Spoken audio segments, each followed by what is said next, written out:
along the highway? Number 3, when will the contractor undertake repairs on the damaged parts of the existing roads and also rehabilitate excavated grounds left open after construction in the said areas? Thank you. That will be replied to before the Departmental Committee on Transport, Public Works and Housing. The next is the member for Rangwe, Honorable Lillian Gogo. Thank you so much, Honorable Speaker. I rise to ask question number 243 of 2021.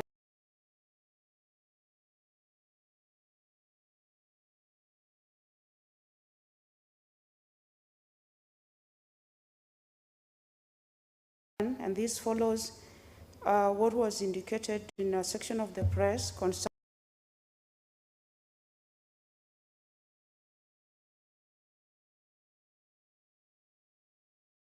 one Mr.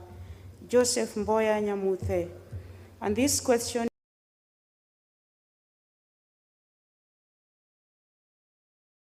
is directed to the Minister, the Cabinet Secretary for Foreign Affairs. Could the Cabinet Secretary explain circumstances under which Mr. Joseph Mboya Nyamuthe of ID number 1022-59-323, a resident of this village, Komolo sub-location, Komolo location in Rangwe sub-county, is being held incommunicado while in imprisonment in the Republic of Burundi, and the charges has been preferred against him, if any. What steps has the ministry taken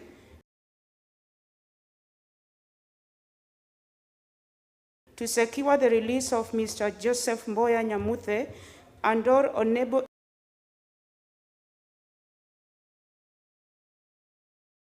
him enable his family gain access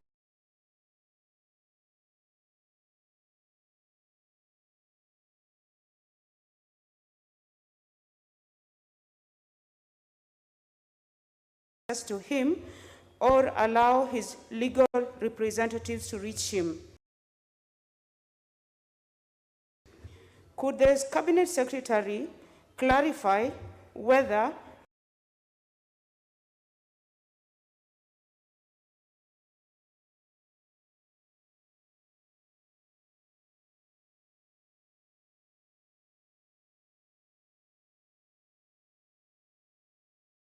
there may be any other residents of Rangwe constituency who work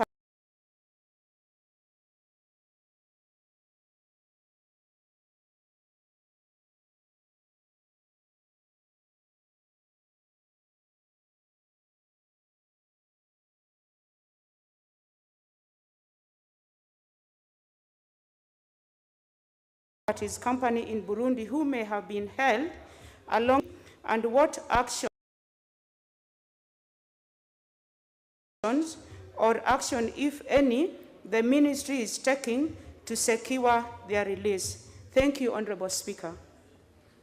That will be replied to before the Departmental Committee on Defense and Foreign Relations. Next is by the member for Tieti, Honorable Kamket. Mr. Speaker, thank you. I beg to ask the following question. Could the Cabinet Secretary consider removal of police roadblocks at Moinonin, Loruk, and Chemolingot along Marakwet Road, which have led to impoverishment and starvation of residents of Tiati constituency by denying them access to food and basic commodity supplies, as well as medical assistance? 2, could the Cabinet Secretary explain plans put in place by the ministry to reduce insecurity and further improve the relationship between the law enforcers.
Measures the ministry is putting in place to ensure that today's secondary school learning remains affordable, considering the ministry policy on 100% transition from primary to secondary schools.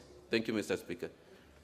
To be replied to before the Committee on Education and Research. Next question by the member for Galole, the Honorable Hiribai.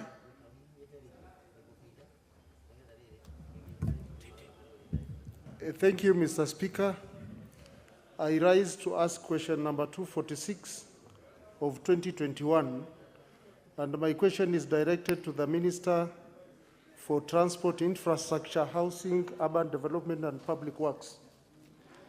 Number one, could the Cabinet Secretary explain the progress made in disbursing an allocation of Kenya shillings 7.4 million from the Road Maintenance Levy Fund meant for the development of roads in Tana River County?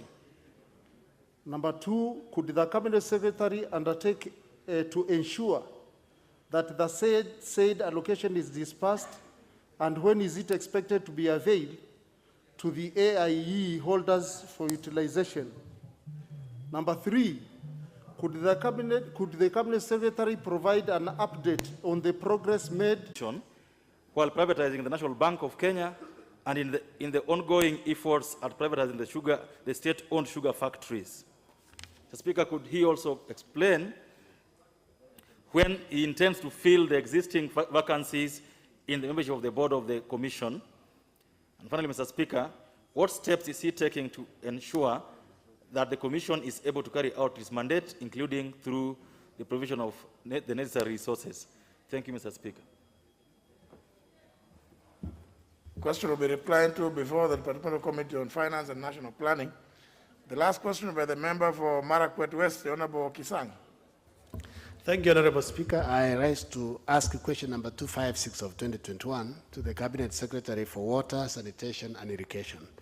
One, what steps the ministry has taken to ensure that 77.5 million dispersed to Lake Victoria North Water Services Board meant for Jabara institutions projects in Marakwet West constituency in the financial year 2015-2016 are released to the said institutions to complete ongoing works that have stalled since 2015. Number two, when will the balance of the initial allocation that amounts to 82.5 million be released to the said institutions? Three, Honorable Speaker, could the Cabinet Secretary consider undertaking a visit to Jabara institutions projects to ascertain the current status and the progress of the projects and whether more funding is required in order to complete the ongoing works? Thank you, Honorable Speaker. Question will be replied to before the Departmental Committee on Environment and Natural Resources. That ends that segment of order number 7. We move to the second part. Requests for statements. The first request is by the member for Mvita, Honorable Abdulswamad Sharif Sonasi. Asante sana, Bwana Spika. Bwana Spika, kupitia kwa kanuni za kudumu 44(2) cha. Naomba jawabu, Bwana Spika, kutoka kwa mwenyekiti wa kamati ya afya kuhusu mambo ya uendeshaji wa mabasi ya abiria wakati huu wa COVID-19 katika nchi yetu. Bwana Spika, tukubali na hatupingi ya kwa reli na usafiri wa anga unabeba wateja wa wasafiri ikiwa zimejaa wakati huu wa COVID. Lakini gari za abiria, mabasi, Bwana Spika, naam. Asante.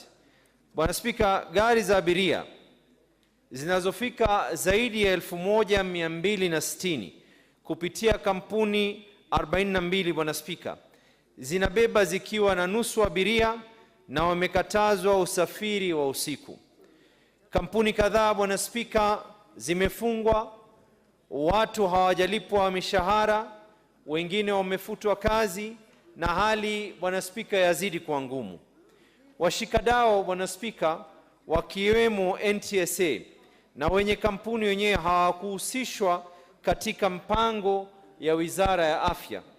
Bwana Spika, la kueleweka ni kuwa mwelekeo ama protocol zilizowekwa sahihi na Waziri wa Usafiri Februari mwaka 2021 hadi leo hazijatekelezwa. Bwana Spika, kupitia haya ningeomba jawabu kutoka kwa mwenyekiti wa kamati ya afya. Kwanza, mwenyekiti aeleze ni kipi kilichosababisha reli na anga kukubaliwa kubeba wateja ikiwa imejaa ilhali mabasi yanabeba yakiwa yako nusu. Bwana Spika, pili, wizara itafakari na kuweza kurejelea mipangilio au mwongozo wa sheria hizi zinazowaumiza Wakenya hususan katika wakati huu ambao kwamba ni mgumu. Tatu, Bwana Spika, usafiri wa usiku ukubaliwe kama vile usafiri wa reli na anga umeweza kubaliwa na unaendelea kwa zaidi ya mwaka mmoja. Na mwishowe, Bwana Spika, ni kwa nini protocol zilizowezwa kuweka sahihi na Waziri wa Usafiri Februari mwaka 2021 hadi leo hazijaweza kufuatiliwa wala hazijaweza kutekelezwa? Asante sana, Bwana Spika. Chairperson or the Vice Chairperson.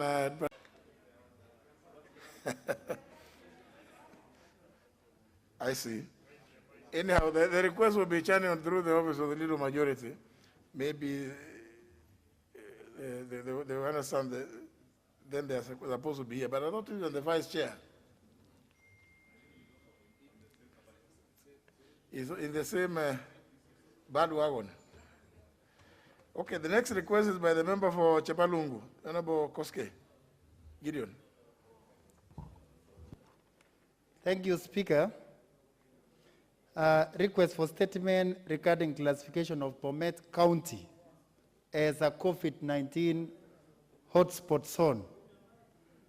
Honorable Speaker, pursuant to Standing Order 44.2c, I wish to request for a statement from the Chairperson of the Departmental Committee on Health regarding classification of Bomet as COVID-19 hotspot zone, despite registering the lowest of COVID-19 cases in the country. Honorable Speaker, on June 17, the government of Kenya announced further restrictions in response to the worsening of the COVID-19 pandemic that necessitated 19 counties to be declared hotspot zones, among them Busia, Vihiga, Kisii, Nyamira, Kakamega, Trans Nzoia, Bungoma, Kericho, Bomet, Siaya, Kisumu, Homa Bay, and Migori. In order to curb or break the cycle of infections in these areas, the Ministry of Health, as well as other authorities, have set up the following measures: suspension of public and religious gatherings until further notice, curfew from 7 p.m. to 4 a.m., movement between the hotspot zones and the rest of the country is strongly discouraged, except for essential and emergency services. Non-food and livestock markets suspended for 30 days. Employers are advised to allow employees to work from home. Hospitals restrict visitors to one individual per patient. Funerals must be held within 72 hours after the confirmation of death, and not more than 50 people may attend funerals and weddings. Honorable Speaker, since 17 June 2021, Bomet County has registered the lowest number of cases compared to the rest of the counties under restrictions. In this case, declaring Bomet County as a hotspot zone has affected the social, economic, and livelihood of the people. Moreover, the largest market in the entire South Rift, Chebunya Market, and Mulot Sunset markets have been moved to Narok County because it is not among the hotspot zones. As a result, Bomet County government is losing revenue, and people are losing their livelihoods through markets. Honorable Speaker, it is against this background that I seek a statement from the Chairperson Departmental Committee on Health. Question number 1. Could the CS Ministry of Health explain the policy criteria used to classify Bomet County as a hotspot zone, when indeed it has registered the lowest number of COVID-19 cases in the country? Number 2, could the CS provide an assurance of when Chebunya Market and Mulot Sunset Markets will be moved back to Bomet County, and when the restrictions are expected to be lifted in Bomet County? 4, could the CS, since Speaker, Bomet County, we know the pandemic, the elephant in the house is cancer. Could the CS give us the statistics of daily mortalities in Bomet County as a result of cancer and the number of those hospitalized, in order to know which between the cancer and coronavirus is the real pandemic in Bomet County? Could the CS explain measures put in place to stem the plight of cancer in the county, and further, why the county has more cases of cancer than any other place in the Republic of Kenya? Honorable Speaker, cancer has been a big problem in Bomet County. It has taken away lives of many, including leaders in Bomet County. It is very important that the Minister in charge of health could give us a direction in Bomet on what causes cancer and the measures put in place as a country, so that we can be able to remove cancer in the midst of Bomet. A healthy nation is a wealthy nation, Honorable Speaker. Thank you. Well, I don't need to belabor the point. The chair and the vice chair of health are not in the house, so that request will be channeled through the office of leader majority for an appropriate response as soon as the house is back from a short recess. The next request is by the member for Marakwet East, Honorable Kangogo Boen. Thank you, Honorable Speaker. Mr. Speaker, I request a statement regarding to the resurgence of banditry attacks and killings in Marakwet East constituency. Honorable Speaker, pursuant to Standing Order 44-2C, I rise to request a statement from the Chairperson, Departmental Committee of Administration and National Security, regarding the resurgence of banditry attacks and killings in Marakwet East. Honorable Speaker, the incidence of insecurity in Marakwet East has escalated and reached an alarming levels. The residents of Marakwet East can no longer participate in a meaningful economic activities due to a fear and constant banditry attacks. The attacks have resulted into a loss of lives, livestock, and property.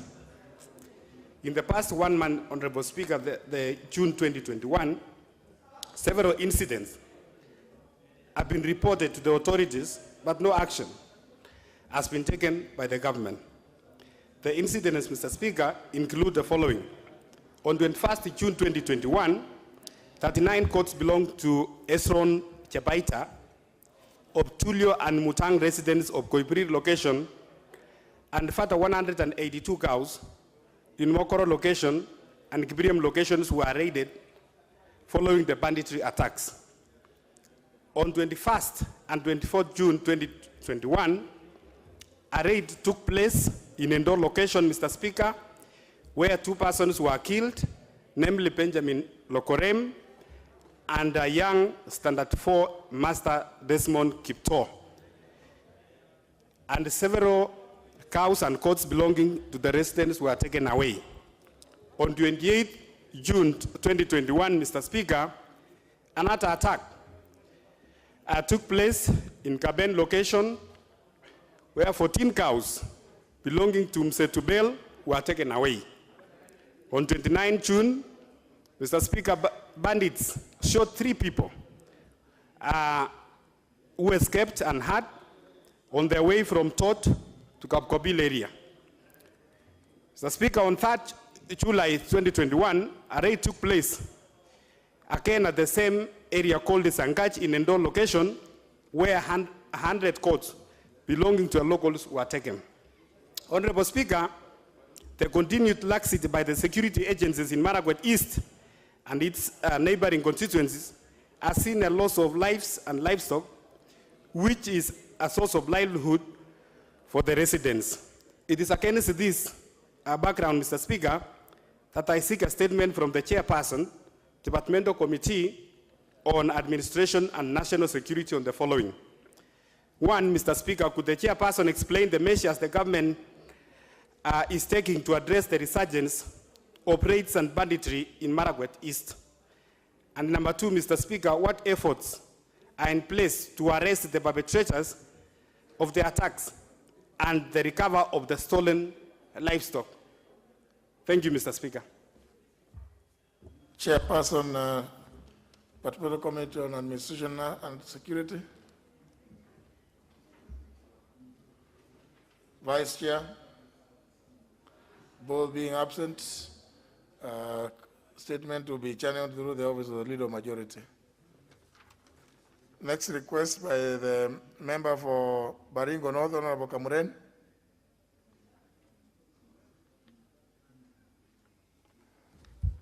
Thank you, Mr. Speaker. Baringo South. I raise to seek a statement on perennial insecurity in Baringo South constituency.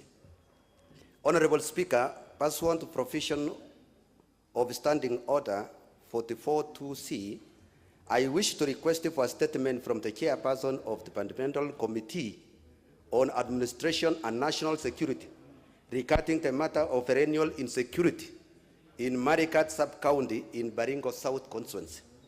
Honorable Speaker, the matter of perennial insecurity in Baringo South has continued impacting negatively on the lives of the residents in the region, leading to residents fleeing their homes, closure of schools, resulting on school dropouts and loss of lives and livelihoods amongst the residents.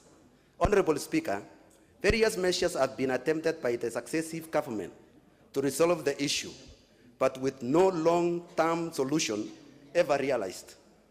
While I applaud the government's efforts to restore sanity in the region, it is time for the adaptation of the new strategy in this matter. The presence of several contingents of police personnel in the area has not improved the situation. As in most recent cases, security forces have lost 2 of their commanders in the hands of the bandits, resulting to continued flight of residents from the area. Honorable Speaker, it is against this background that I therefore request you to invoke the provision of Standing Order 218 to order the following. 1, that the Departmental Committee on Administration and National Security conduct an inquiry into the security matters with a view of proposing a long-lasting solution. And number 2, that the committee employs upon the Cabinet Secretary in the Ministry of Defense to consider deploying the Kenya Defense Force to the affected area for purposes of restoring peace, pursuant to the provision of Article 241, 3C of the Constitution and Section 8(1) of the Kenya Defense Force Act 2012. Thank you, Mr. Speaker.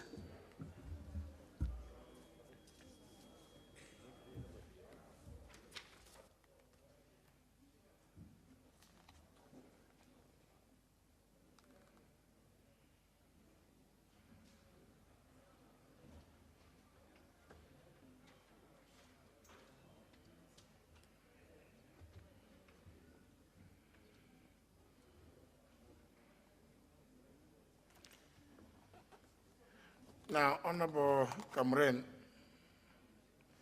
you are seeking the Speaker to direct an inquiry be conducted with regard to the matter that you raised.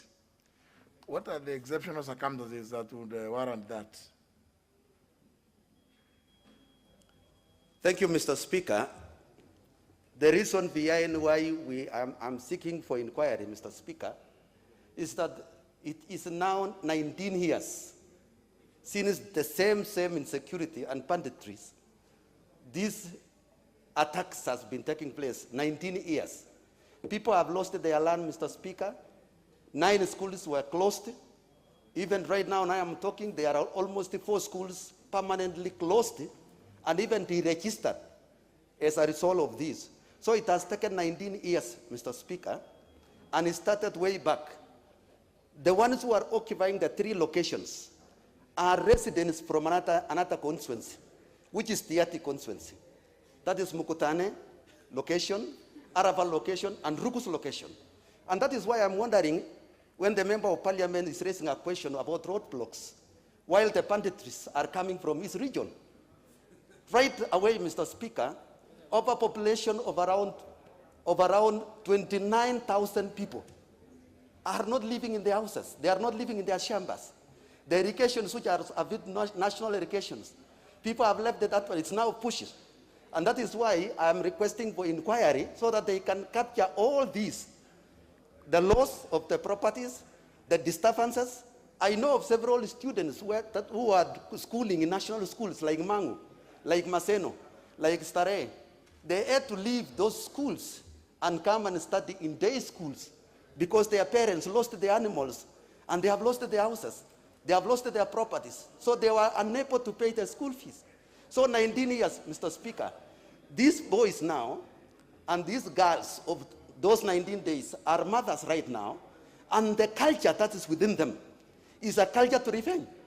If government cannot come up with a program to save the situation, I'm telling you, Mr. Speaker, we are now building and developing people who are going to live in their lives in a position of defending themselves. So that is why I'm requesting this. I'm seeking you, Mr. Speaker, to allow inquiry so that we have a lasting solution and the government to own these solutions.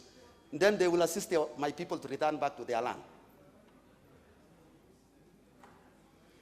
Very well. I notice that the committee that is mandated to deal with that, because we cannot direct the matter to any other committee except the one on administration and national security. Listening to you, I think you justify the requirement of standing under 218 for exceptional circumstances. I therefore direct that the Committee on Administration and National Security inquires into the various allegations that you've made with a view to bring to the House a report which, if adopted, may give a way forward to the National Executive. And in making the inquiry, the committee is also encouraged to make sure that they hold extensive consultations with both the citizens and all other agencies of government as they may deem appropriate or relevant to help them in arriving at some possible solution. Very well. Next statement by... No, that one, there's no requirement for the...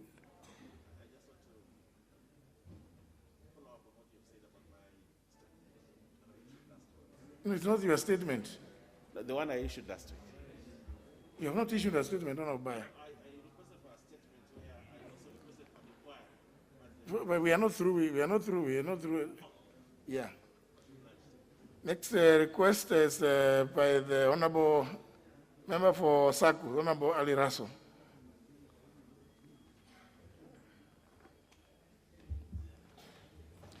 Thank you very much, Honorable Speaker.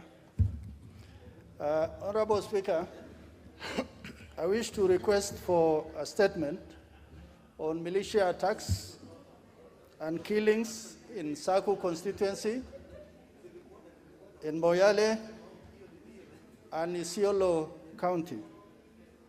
Honorable Speaker, I rise pursuant to Standing Order 44-2C to seek for a statement from the chairperson of the Departmental Committee on Administration and National Security on incessant militia attacks and killing in Saku, Moyale, and Isiolo. Honorable Speaker, in September 2018, there was a fight between the members of Boran and Gabra communities at Toronder in Gilta location of Marsabit Central Sub-County, where 3 persons were killed.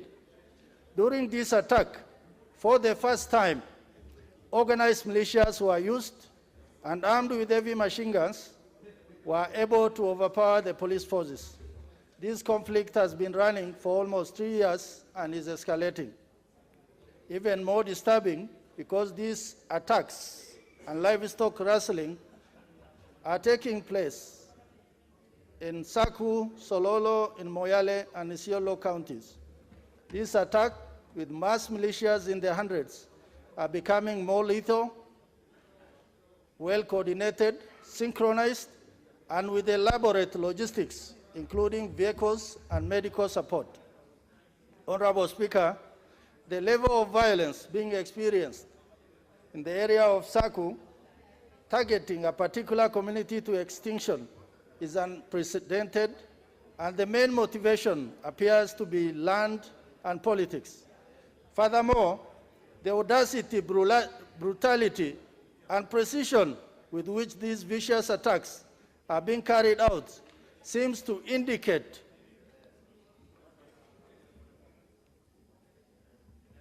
that these militias are well-oiled machines that could be acting with support from within government. Honorable Speaker, in February 2019, the KPR in Marsabit, Isiolo, were all withdrawn, yet no adequate security was put in place to address the gap left to date. Honorable Speaker, this has left all our communities exposed to militants and armed bandits, and the police forces in the area are overstretched. This lackluster approach to providing our people with security and protection of life and property has resulted into many orphans, impoverishment and displacement of families, closure of schools, and has left many people in need of shelter and food. Honorable Speaker, it is against this background that I seek a statement from the chairperson of the Departmental Committee on Administration and National Security on the following. Who are these powerful individuals cited to be involved in mobilizing, funding, and sustaining these militia attacks, and what efforts are being made to bring them to justice? 2, what measure is the government undertaking to eliminate the militias and restore security in Saku constituency, Moyale, and Isiolo? And how many of these perpetrators have been arrested and successfully prosecuted since 2018? What efforts are being made to recover the stolen livestock which was raided in the full glare of the security forces? And what efforts have been made to compensate and support families for loss of their livelihood? Honorable Speaker, as I am making this statement, there's fighting that is going on in my constituency. We have lost 2 people, and the situation appears not to be abating. Honorable Speaker, the gravity of this matter actually is so much It is like the security system has collapsed, and we really need urgent support and protection to the people of my constituency and other constituencies of Moyale and Isiolo with the urgency that is required. I thank you, Honorable Speaker.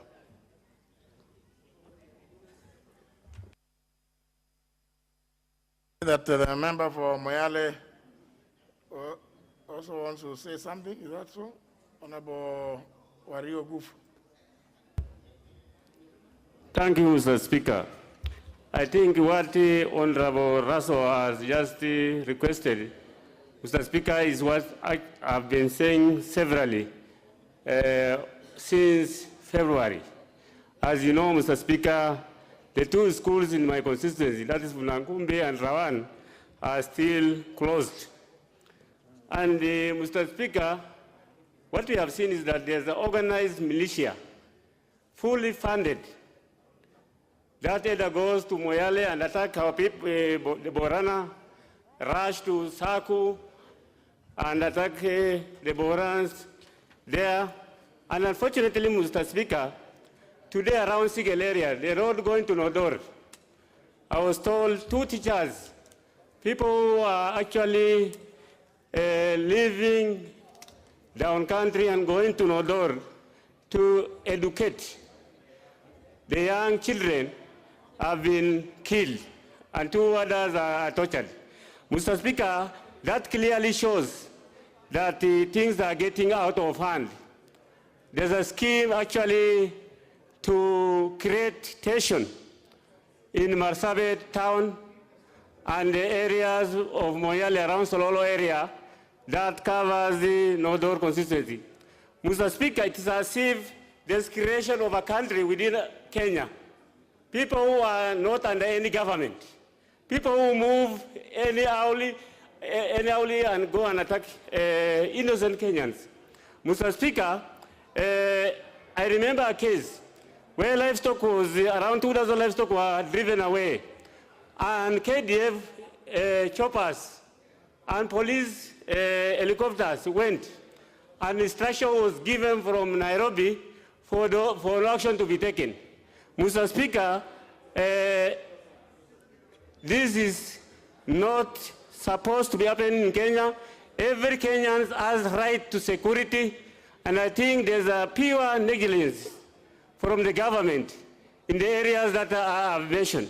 Mr. Speaker, actually, most people, innocent people, the rich people who live in Moyale and they live in Saku are moving to Isiolo for their security, and, or even Meru or even Nairobi. Mr. Speaker, this is not tolerable, and I think we need the government to investigate and tell us who is exactly this person, who is untouchable, and who can fund militia, who act under his instruction, going around and killing the innocent people in Kenya. Thank you, Mr. Speaker. Honorable Jeldesa, if you could make your comments, limit them to 2 minutes, please. Thank you, Mr. Speaker. I'll limit to 2 minutes. Thank you for giving me the opportunity. Mr. Speaker, as has been said by Honorable Russell, Isiolo Marsabit clashes lately has a pattern. It is interconnected. It happens simultaneously. When Marsabit and Moyale people are hit, also Isiolo people are hit, Mr. Speaker. Mr. Speaker, we have reason to believe that this is not the normal pastoralist clashes. This is politically instigated. It has a blessing of one very senior person in the government who is biased, Mr. Speaker, who is, and I am told to name, I can name is one CS Ukuri Atani, who is using the government resources, Mr. Speaker, to try to displace the Borana community from this country. Mr. Speaker, we are Kenyans, we have nowhere else to go, and therefore I wish you direct the CS to appear before the committee and explain his role in these clashes. Thank you, Mr. Speaker.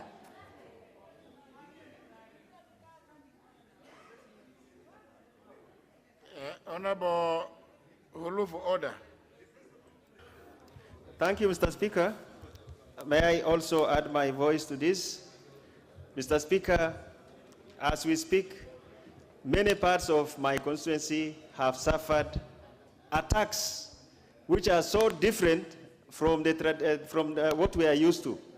We are used to normal cattle rustling between us and our neighbors. But in the recent past, we have experienced a situation where when attacks happen in Moyale and Marsabit, it happens simultaneously with attacks in my constituency.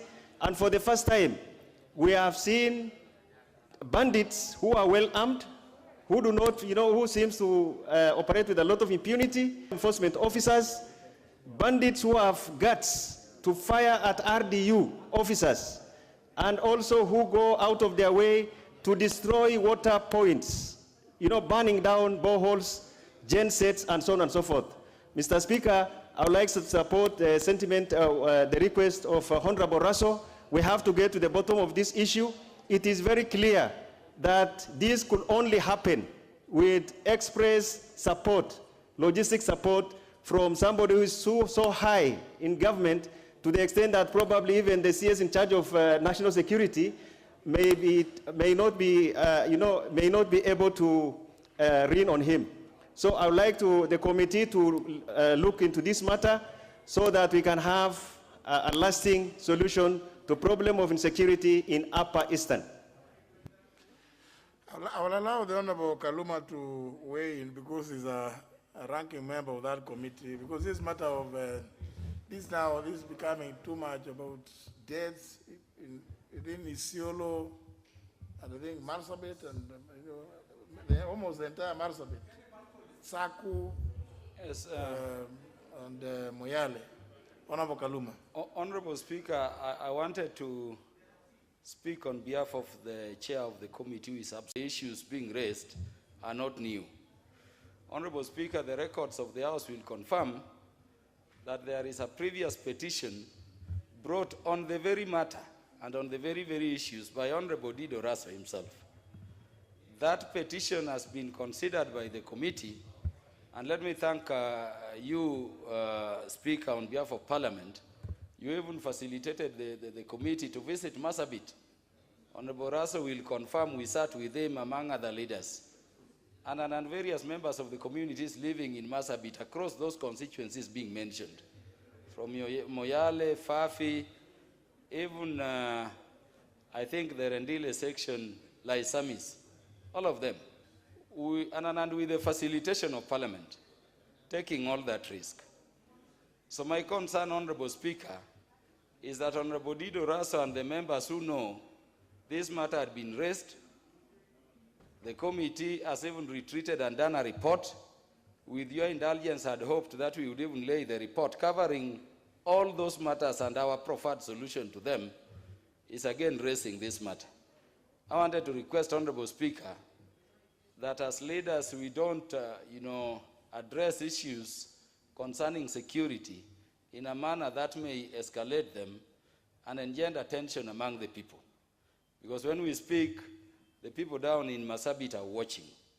And Honorable Speaker, this is a matter which is not just inter-ethnic in terms of the elements we already have in the report, but it also has political dimensions. We hear the names being mentioned.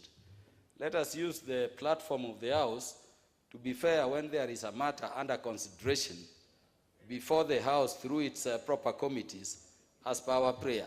So let me assure the honorable members, Honorable Speaker, that this is a question you don't need to forward to the committee again. We have already treated this matter through the previous petition he raised. Instead, Honorable Speaker, let me commit on behalf of the committee to check where the report is with all these answers being sought. We table them here, and then it is sorted out. I thank you, Honorable Speaker. The only difference is that now, this time, the Honorable Raso has raised issues of more people having been killed recently. But I don't know whether, maybe I hope the report, but I do recall, you remember, honour members, that it is true. the committee was facilitated to go and hold sessions out there.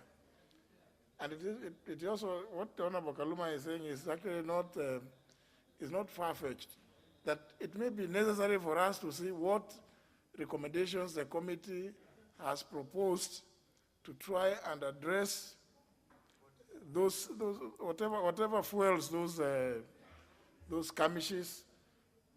If, as he has said, some of it is not ordinary cattle rustling, the way it may be known by the Honorable Ole Sankok. It looked as the Honorable Kaluma has just admitted that, just said that some of the issues raised could be actually true, that there could be some element of politics. Now, you know, let me not, I think let me just allow the Honorable Rasso to raise the point that. Thank you very much, Honorable Speaker. Honorable Speaker, my petition, I raised it in June 2020. I know the issue of COVID and many other underlying issues. But Honorable Speaker, in the opening statement, I said even today, people have been killed in my constituency. And as we are sitting in this gallery, people are fighting on the outskirts of Marsabit town. Are we in Kenya or are we in another country? That is really my concern. And if Honorable Kaluma is really true to the facts that he is raising, let something be done today. We cannot wait for something in the future, that there will be security for people of Marsabit in the future. I think, Honorable Speaker, that is not acceptable. No, honourable members, well, it may be unfair for me to leave out the member for Wajir, then Abu Adan Sheikh. 2 minutes, please. Did you indicate you wanted to? Somebody who has praised an intervention. Oh, okay. Thank you, Mr. Speaker, for giving me this opportunity.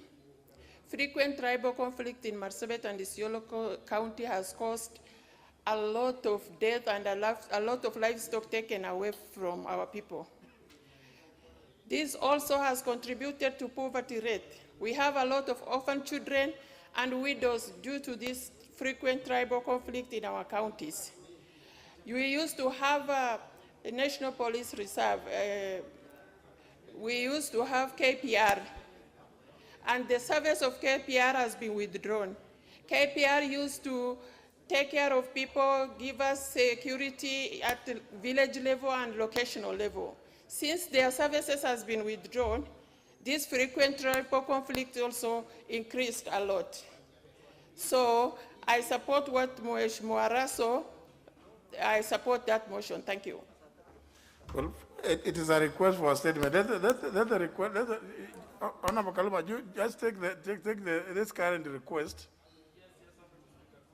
Give a suggestion. Yes. That, Honorable Speaker, as the request comes to the committee, you also direct, so that this matter is seen to be treated seriously, that by the next sitting, the report of the committee be tabled here. By the next sitting. And I'm saying this, I'm being fair, because the members raising this matter, Honorable Speaker, are colleagues in the House. But we have such a conclusive report, indicting even some members in the House over those chaos they say to be taking place there. Let us table the report, send the matter to the committee, but let us table the report by the next time the House is sitting, other than today.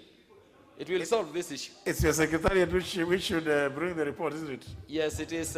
We had a change in the committee secretariat, a slight one. You remember the head of secretariat moved. That is the only reason we are not tabling it today.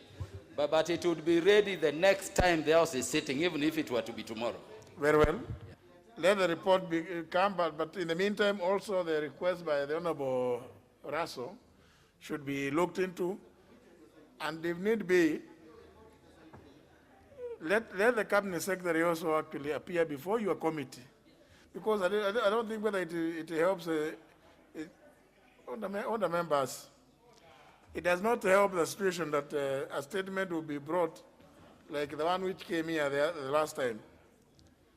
I think it is fair that the committee sits invites the Cabinet Secretary, invites Honorable Rasso, and all those other members that have issue with the current situation in both Marsabit and Isiolo counties. I think it is not necessary that every day we hear about loss of life, and it's just becoming too much. It's not right. It is not right. We are. I mean, what? No. I don't need any more. No. Suddenly now, let this. That is the direction. That's the direction given. Let the committee sit with the Cabinet Secretary, invite the Honorable Rasso and all those members. It will not. This one, Honorable Rosabu, you have had, it touches only on Isiolo County and Marsabit, not Kisumu County. For the time being now, just relax. You will get a chance to speak about something else. For the time being, the matter rests there. Those are the instructions. The committee will invite the Cabinet Secretary.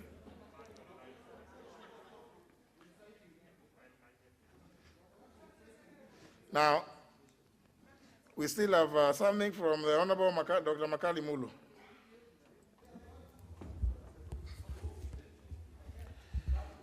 Yeah, thank you, Honorable Speaker. Honorable Speaker, I want to make a statement. And this statement relates the 80th Executive Committee meeting for the Commonwealth Parliamentary Association, Africa Region. Honorable Speaker, this statement is targeted as informing the House on the upcoming meeting of the Executive Committee meeting of the Commonwealth Parliamentary Association, Africa Region, scheduled to take place from 12th to 18th July 2021 at the Nairobi Serena Hotel. The 5-day-long event is hosted by the CPA Kenya branch, Honorable Speaker, and will draw participants from various CPA member states across the continent. Honorable Speaker, the Executive Committee is the apex body that manages the affairs of the CPA Africa region. And as members might be aware, Honorable Speaker, the Honorable Speaker of this House is the chairperson of that committee. So the membership of the CPA is composed of speakers, members of parliament, and the secretariat drawn from member states, which comprise of 18 national parliaments and subnational legislatures, whose governments are members of the Commonwealth.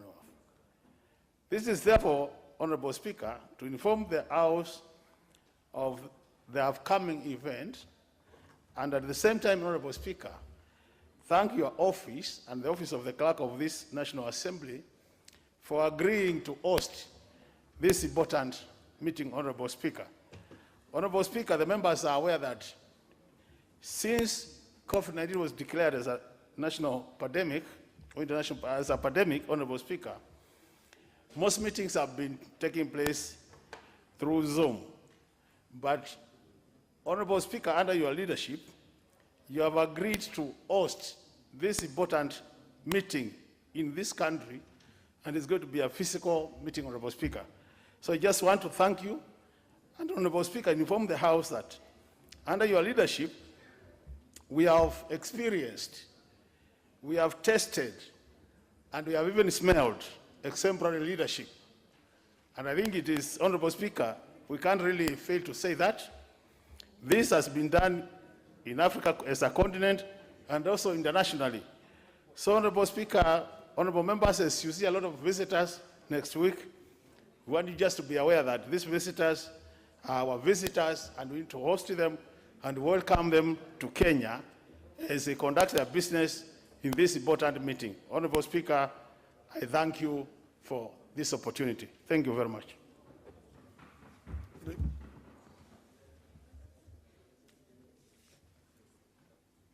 Very well.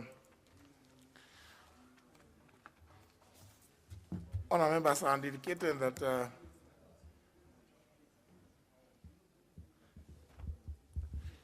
I have a short communication to make before we go to the next segment where the Leader of Majority. Honourable members, as you may be aware, the National Assembly Committee on Powers and Privileges is constituted under Section 15 of the Parliamentary Powers and Privileges Act of 2017. In establishing the committee, the Act designates the Speaker as the chairperson, but does not provide for the position of a vice chairperson to deputize the Speaker or the manner of causing a member to take charge of the affairs of the committee in the absence of the Speaker, as is the case for other select committees of this House. Given the nature of the work of the committee, in relation to the responsibilities and duties assigned to the holder of the office of the Speaker, it's not feasible for the Speaker to be available to preside over the meetings of the committee on a regular basis or sit in the liaison committee as the chairperson representing the Committee of Powers and Privileges.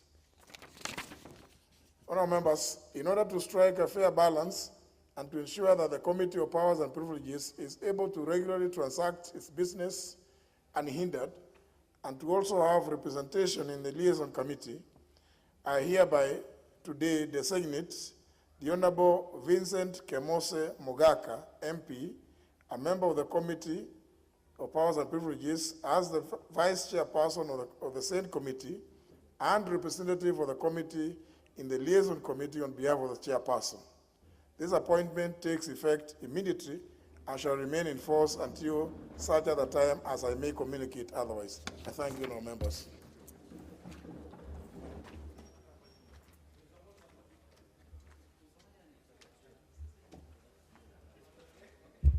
Leader Majority.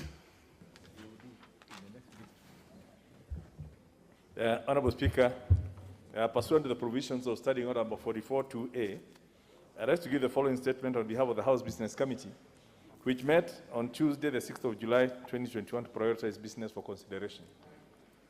Honourable Speaker, I wish to commend the leadership of this House and members for the dedication and cooperation exhibited in the second part of the session. So far, despite all the challenges, we are right in the middle of the year, and we have certainly been able to meet the statutory deadlines and timelines in respect of all matters that were before us. We are now due for a short break commencing after today's sitting, and I wish members a productive recess period as they spend time with their families and also discharge their constituency obligations. Honourable Speaker, members will recall that yesterday we passed a motion which altered the calendar by extending the recess period by 1 week. As communicated yesterday by yourself, Mr. Speaker, this is meant to give committees a chance to handle all pending business before them, especially bills and other business. I hope that the extra time gives comfort to members whose bills or other business has been pending for a long time, that there is hope for conclusion. Honourable Speaker, upon resumption of the House on Tuesday, the 3rd of August, 2021, the following business has been tentatively scheduled for consideration. In the Committee of the Whole House, we will consider the Parliamentary Pensions Amendment number 3 Bill of 2019 and the Referendum number 2 Bill of 2020. The following bills have also been scheduled for second reading, which is the Wakfu Bill of 2019, the Landlord and Tenant Bill of 2021, the National Hospital Insurance Fund Amendment Bill of 2021, and the Social Assistance Repeal Bill of 2020. Honourable Speaker, in accordance with the provisions of Standing Order number 42A, 5 and 6, I wish to convey that the following Cabinet Secretaries are scheduled to appear before the departmental committees as follows.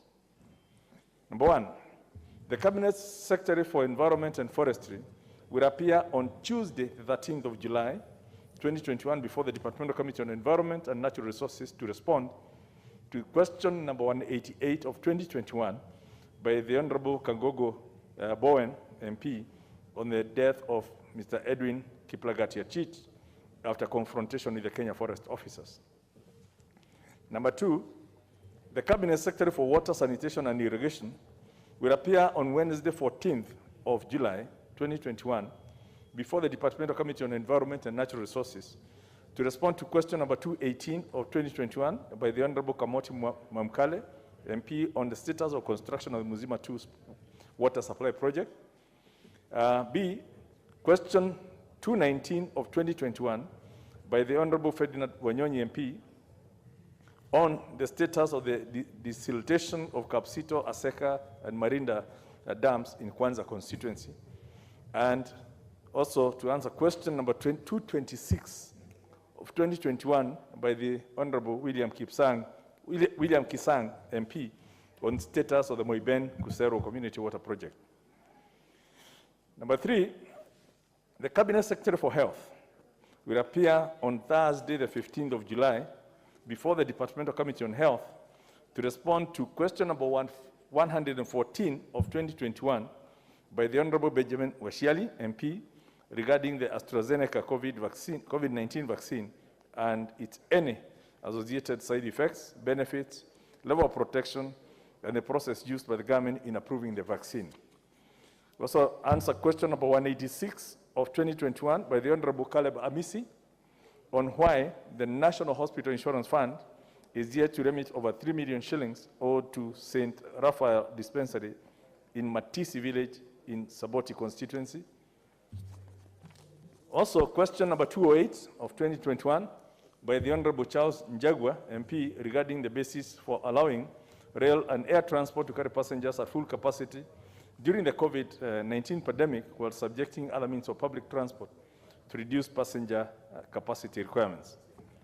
We'll also be responding to question number 215 of 2021 by Honorable Omar Mwinyi, MP, regarding the state and the total number of persons suffering from cases of severe mental health and the breakdown per constituency, and the measures the ministry is taking to curb an increase in the number. And lastly, question number 223 of 2021 by the Honorable Hassan Hulufo, MP, regarding the closure of the National Hospital Insurance Fund offices in Merchi sub-county in 2020. Honorable Speaker, the House Business Committee will convene on Monday, the 2nd of August, 2021, to schedule the business upon resumption. I now wish to lay this statement on the table of the House.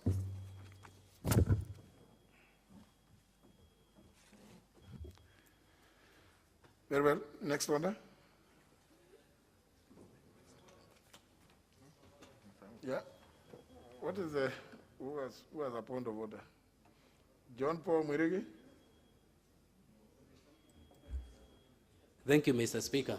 Mr. Speaker, last week, Thursday, I rose to seek a statement from the from the chairperson, Departmental Committee of Administration, Mr. Speaker, and you directed that the statement or the response to be, or the statement to be responded today, Mr. Speaker.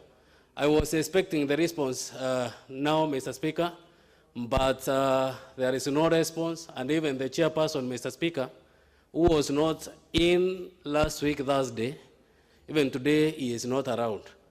So, Mr. Speaker, I seek your advice. What am I supposed to do? Because I was expecting my response, because my people from my constituency are suffering, Mr. Speaker. The business is not running as normal, Mr. Speaker. So, Mr. Speaker, please, I seek your guidance.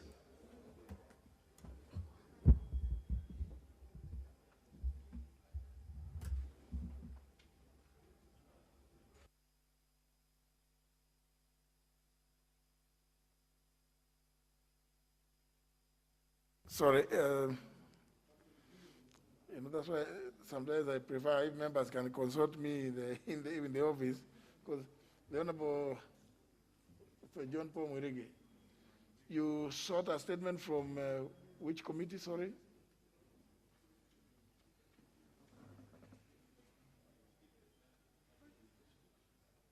Give him.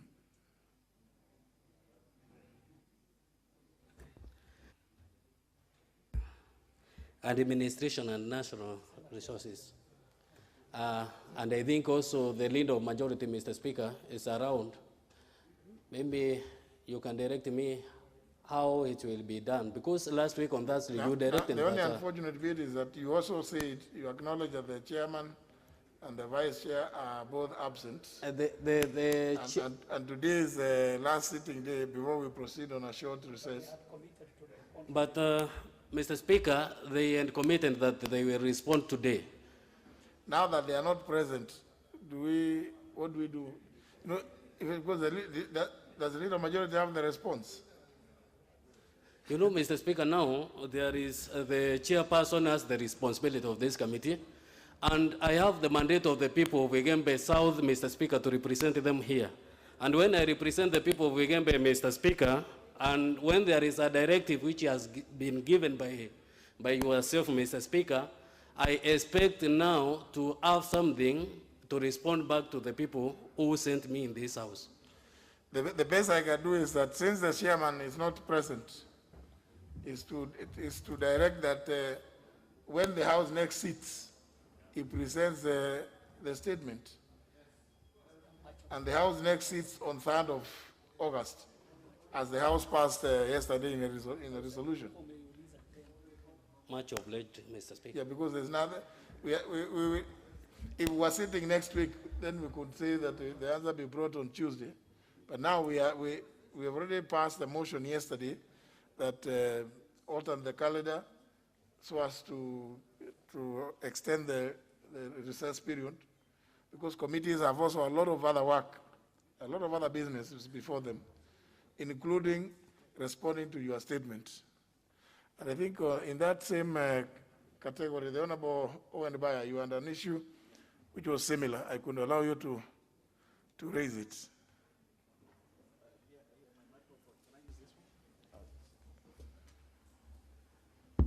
Yes, sorry, Honorable Speaker, I can see the Chair of Education has left, but last week, 3 weeks ago, I raised a statement. I sought a statement on the mass failure of students in Kilifi County. And in my statement, I couched it in such a way that I requested an inquiry on the same. But I had a meeting with the Committee on Education, and they said they are unable to carry out the work.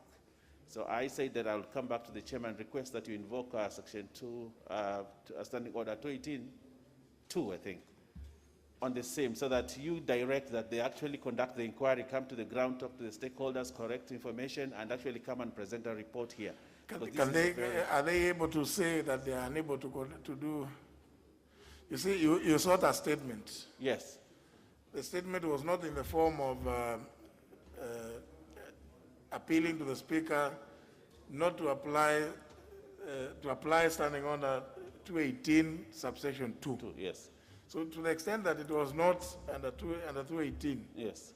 Now we will need first of all to get the response from the Education Committee. Okay. So then, in the event that it is not satisfactory, in fairness, Honorable Bayer, yes, then we can push it.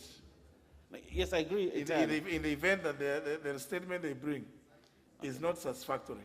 I agree entirely, but they also called me to their meeting last week. I attended a session, and they actually told me the handicap they had. They had sent the document to the CS Education, and the CS Education returned it and said that this statement requested for an inquiry. And therefore, the chair and her committee informed me that they'll request you to allow them to go on the 218 subsection 2. So therefore, now that we are going on recess, then they should request. If they say that they are going to request, then they have not requested. I wish the chair was here, or a member of the committee. The professor who sits here was a part of that team. But you see, if the professor says and the chair or the vice chair later claims otherwise, then yes, we'll be into another back and forth. Okay. But I think I wish on that day when you saw the statement, you actually indicated that yes, that maybe you could proceed to 218. Okay. Okay. And give them those special circumstances that will make it impossible, or bring the request to the situation which is exceptional. Okay. Okay. Actually, the leader of minority spoke about it, and he's here that day when I raised the statement and said, I think this one qualifies to go to 218, but probably you didn't catch his eye.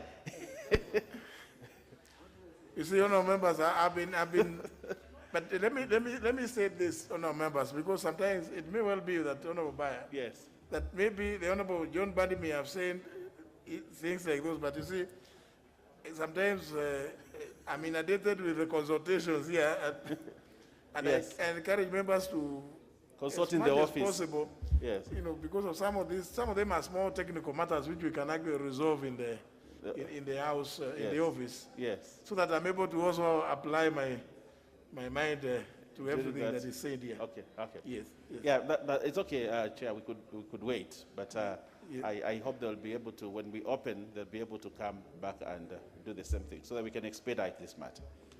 Now, before I allow the member for Nyando to, I can see you have an intervention, but let me go back to under numbers 5 and 6. That is papers and notice of motion, in order to allow the chairman of the Select Committee on Regional Integration, the Honorable Ali Wario, to do what he has to do. Honorable Wario. I thank you, Mr. Speaker, and I apologize, Mr. Speaker, for taking you back. Honorable Speaker, I beg to lay the following paper on the table of the House today, Thursday, July 8, 2021. The report of the Select Committee on Regional Integration on its consideration of the ratification of the amendment to Article 24(2)A of the Protocol on the establishment of the East African Community Customs Union. Secondly, Mr. Speaker, Honorable Speaker, I beg to give notice of the following motion, that this House adopts the report of the Select Committee on Regional Integration on the approval of ratification of the amendment to Article 24(2)A of the Protocol on the establishment of the East African Community Customs Union, laid on the table of the House on Thursday, July 8, 2021. I thank you, Mr. Speaker.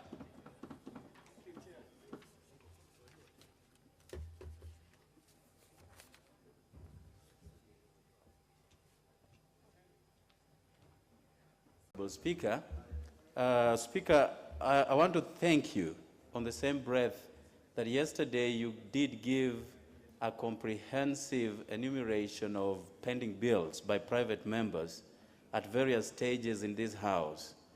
And you did stratify them along those committee levels, making it very easy for their sponsors to track them and be able to ultimately fast-track them in this same House. Honorable Speaker, there is a bill that I've been working on, the Health Amendment Bill.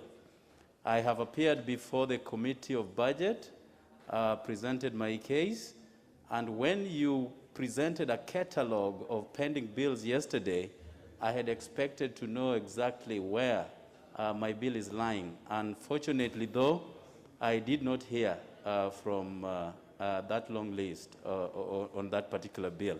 Honorable Speaker, this bill is very important to me because it was addressing the unilateral detention of patients in various hospitals for lack of making payments. And I thought during this COVID pandemic, especially, this bill was going to address this issue of moneylessness that has percolated and permeated our systems currently. So, Honorable Speaker, I just need your indulgence. Probably it is pending somewhere that you also need to add your voice so that it can be fast-tracked. We are approaching the end of this session, basically. I do believe that next year, January, probably just me and you will be in this House prosecuting business, as many would be caught up in their various constituencies. So I think the sooner the better that this bill sees the light of day, so that the people of Nyando constituency who have been, and you know about this Delta variant in Kisumu County and adjacent areas, many are in hospitals, many have so far been detained, no recourse, but this bill, if enacted into law, was going to address this matter once and for all, Honorable Speaker. And I'm not talking just about the people of Nyando constituency. I'm talking about the Republic of Kenya, and by extension, probably Kenyans who are living abroad and coming here to seek treatment. I thank you, Honorable Speaker. I have feeling that the bill may not have been published. So that means that it remains a legislative proposal. Because if it hasn't been published, then it cannot be Article 114, Clause 2, with regard to money bill effects. Because I'm sure that one, given what we've just explained, I'm sure that must be the reason why they called you. So it's indeed there for the Budget and Appropriations Committee, we should give a report guiding or advising on how to proceed, whether the bill should go to publication, and if not, the reasons.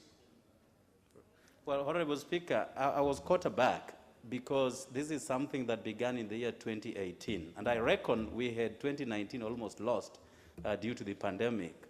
But I think 2018, I was hearing about certain private members' bills enacted or rather proposed in the year 2019.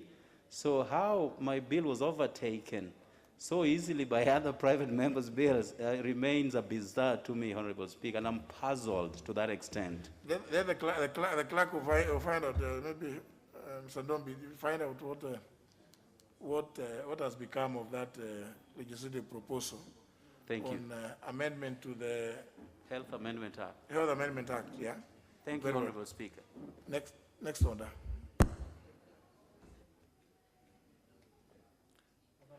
But sorry, I can see the Honorable Kemosi. Your hand is up. What is the issue? Honorable Speaker, I want to first of all thank you for appointing me to chair the committee, to be the vice chair of the Committee of Powers and Privileges, and I want to thank you, Honorable Speaker. That is a big honor. Secondly, Honorable Speaker, in the year 2018, Honorable Speaker, I also gave a proposal on appeal to amend the Constitution, Honorable Speaker, and that particular bill was read in this House for the first time, Honorable Speaker, in November 2019. Subsequently, Honorable Speaker, I've been trying to follow up with that bill because currently it's in the Committee of Justice and Legal Affairs Committee, and since last year, for over 15 months, Honorable Speaker, it has been awaiting to go through the public participation. I'm unable to find reason why it's not moving, and the gist of that, Honorable Speaker, although some of the provisions that I proposed were captured in the PPI, which must have slowed the process, I'm requesting your kind intervention, Honorable Speaker, if this bill will be expedited, since the PPI, you see now, nobody knows the way forward for PPI. So in the event we don't have our PPI, this particular bill will address some of the issues that I proposed for amendment. I thank you, Honorable Speaker. Fortunately, the person who is in charge is right behind you, the Honorable T.J. Kajwan, the Vice Chair of JLAC. Honorable Kajwan, what can you say about the Honorable Kemosi's bill to amend the Constitution? Mr. Speaker, sir, we took you seriously yesterday when you issued the Speaker's communication from the chair, and in which communication several bills were listed as pending before the JLA committee.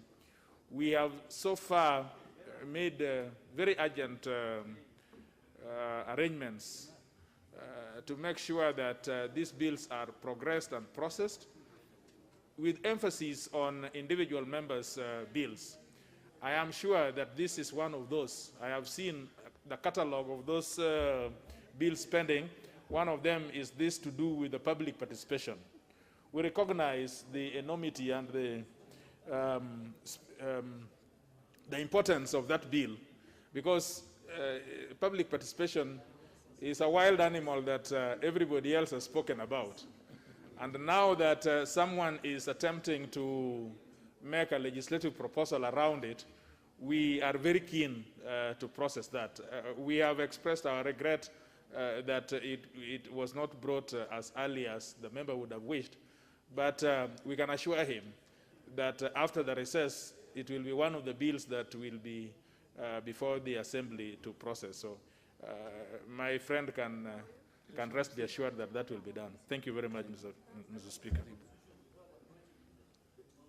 Very well.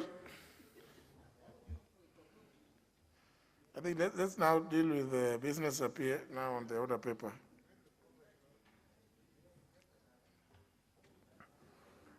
Order number 8, the Assisted Reproductive Technology Bill, National Assembly Bill number 34 of 2019. Question to be put. Honourable members, as per the record, this debate on this bill was concluded at second reading. What remains is for the question to be put, which I hereby do, that the Assisted Reproductive Technology Bill, National Assembly Bill number 34 of 2019, be now read a second time. Will as many as of that opinion say aye? Will as many as of contrary opinion say nay? The ayes have it. A bill for an act of parliament to provide for the regulation of assisted reproductive technology, to prohibit certain practices in connection with assisted reproductive technology, to establish an assisted reproductive technology authority, to make provision in relation to children born of assisted reproductive technology processes and for connected purposes. Next order. Order number 9, procedural motion, extension of time for consideration of specified petitions. The Chairman, Departmental Committee on Agriculture and Livestock, Honorable Tiren.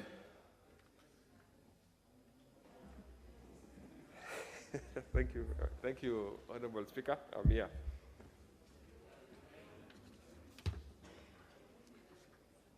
Thank you, Honorable Speaker.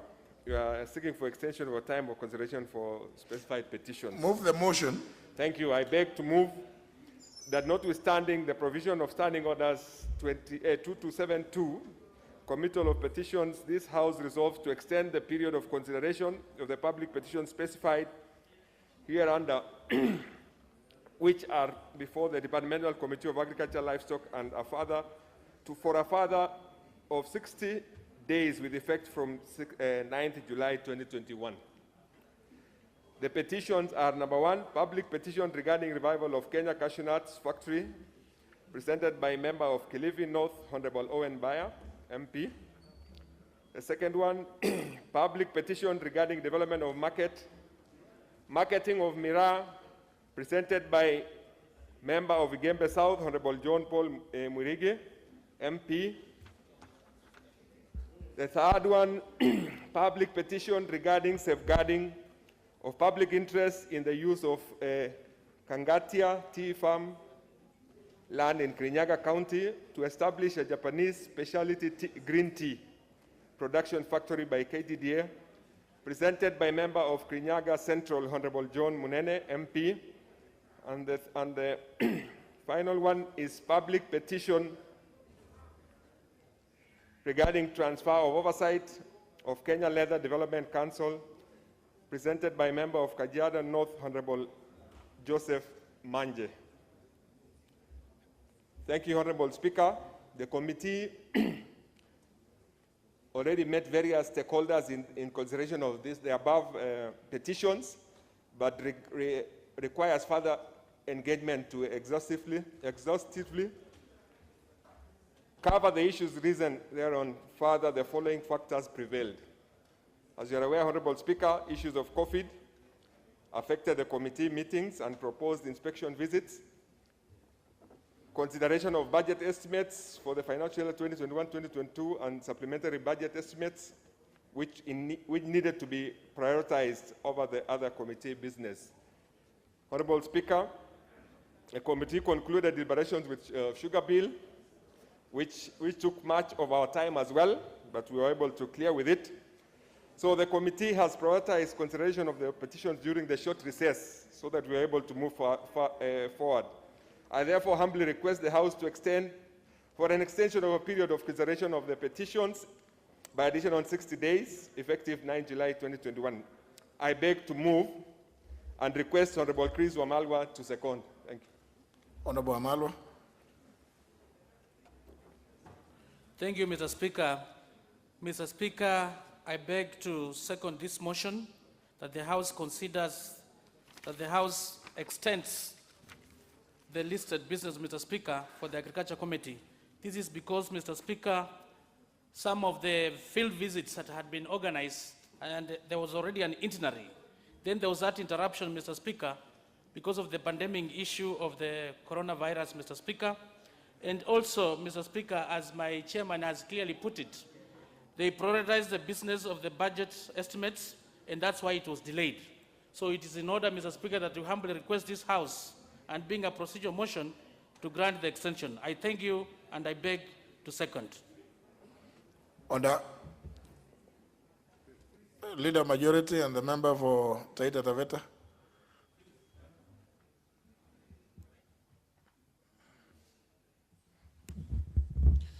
Members, I propose a question, which is that notwithstanding the provisions of standing under 227, subsection 2, relating to Committee of Petitions, this House resolves to extend the period for consideration of the public petitions specified hereunder, which are before the Departmental Committee on Agriculture and Livestock, by a further period of 60 days with effect from 9th of July 2021.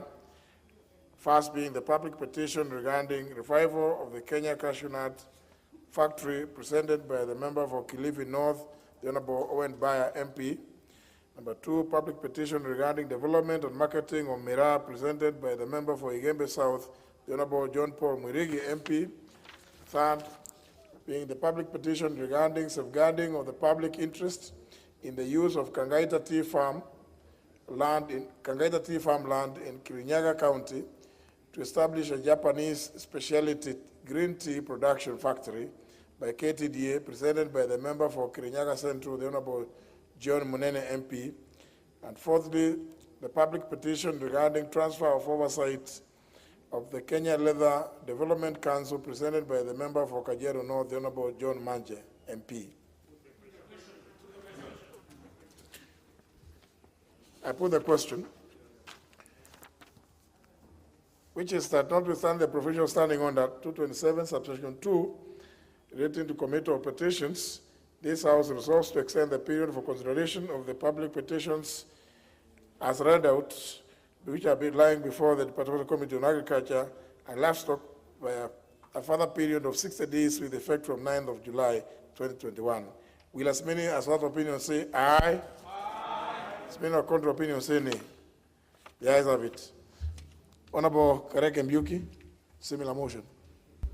Thank you, Mr. Speaker. Mr. Speaker, sir, I beg to move the following motion that pursuant that notwithstanding the provision of standing order number 2272, Committee of Petitions, this House resolved to extend the period of considerations of the public petitions specified hereunder, which are before the Departmental Committee on Environment and Natural Resources, by a further period of 60 days with effect from 13th July 2021. 1.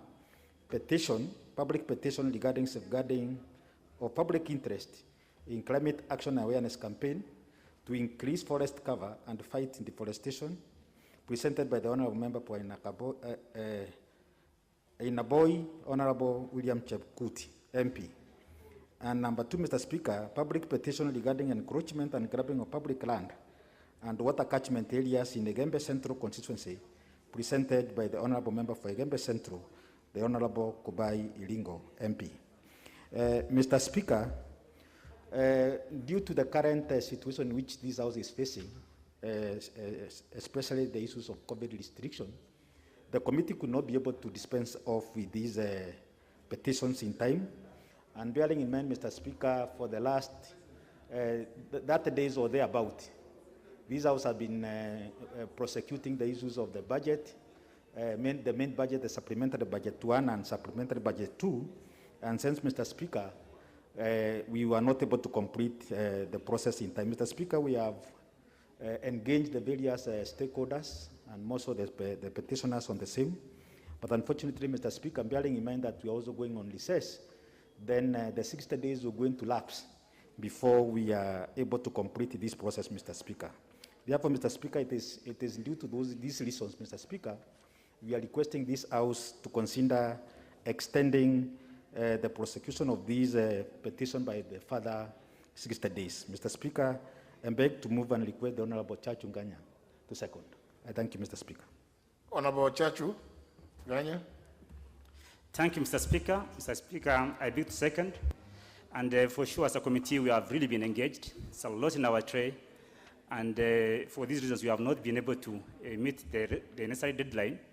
But we do promise to do our best and engage and give the feedback in due course. I beg to second.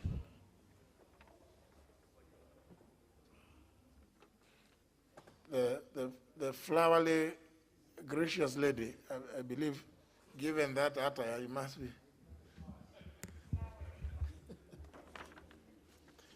Honour members, I propose the question, which is that notwithstanding the provision standing under 227, subsection 2, this House resolves to extend the period for consideration of the public petitions specified hereunder, which are before the Departmental Committee on Environment and Natural Resources, by a further period of 60 days with effect from 13th July 2021. Number 1, public petition regarding safeguarding of public interest in the climate action awareness campaign to increase forest cover and fight deforestation, presented by the member for Ainapkoi, the Honorable William Chepkut MP, and the public petition regarding encroachment and grabbing of public land and water catchment areas in Igembe Central constituency, presented by the member for Igembe Central, the Honorable Kubai Iringo, MP. That is how the House I put the question.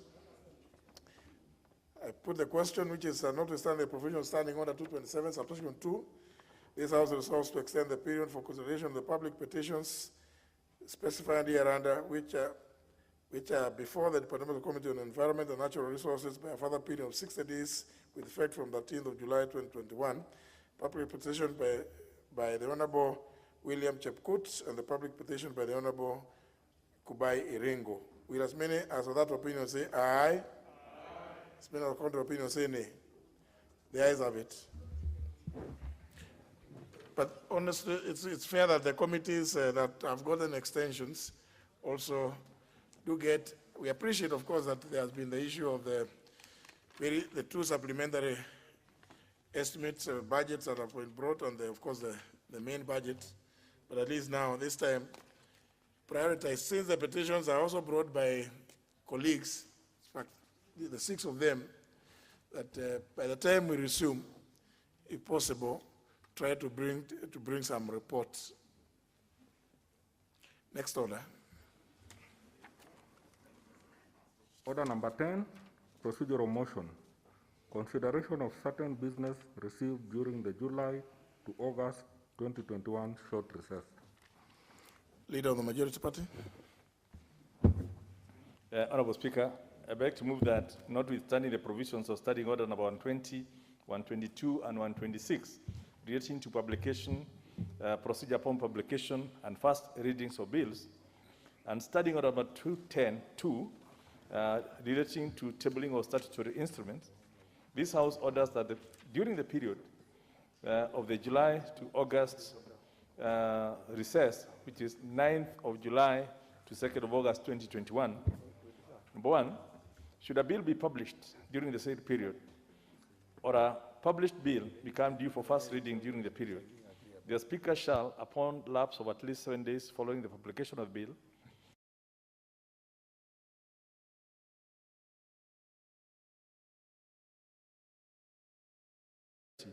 forthwith refer the bill to the relevant committee for consideration pursuant to the provisions of Standing Order number 127, Committee of Bills to committees and public participation.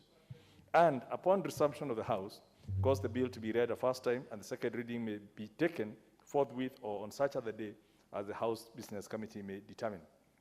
Number 2, should any statutory instrument be transmitted for tabling before the House during the period, the Speaker shall, following a determination the statutory instrument is of priority, forthwith refer the statutory instrument to the relevant committee for consideration and cause the statutory instrument to be tabled in the House during its next sitting in accordance with the provisions of Section 11 of the Statutory Instruments Act number 3 of 2013. And should any paper be transmitted for tabling before the House during the period, the Speaker shall, following a determination that the paper is of priority, forthwith refer the paper to the relevant committee for consideration and cause the paper to be tabled in the House during its next sitting. Honorable Speaker, this is a routine motion that we ask the House to pass to cover the processing of business when we are away, so that we don't lose any time in processing while waiting for a bill to be read a first time, then it's committed to a committee, because we will not be there in the House. So that during those 3 weeks, any business, just for, again, for clarity to the members, is if any bill comes, after 7 days, it automatically will be referred to a committee, and it will be processed, and we'll then take it from there when we come back. Same thing with the statutory instruments, and similarly for any papers that need to be transmitted to a committee. And we already covered for notices from Senate in an earlier motion that was approved by this House, so that does not apply in this case. Again, members, this is a straightforward matter that we do to cover ourselves during this period. I beg to move and ask the Leader of Minority to second. Leader of Minority. Thank you, Mr. Speaker. Straightforward, as the Leader of Majority has said it. I don't think there's anything much to add. We are going on recess, and we just want to make things simple when we are on recess, so that issues that can easily be dealt with administratively through your office are dealt with, and when we come back, they will have moved forward. Mr. Speaker, nothing much to say. I second.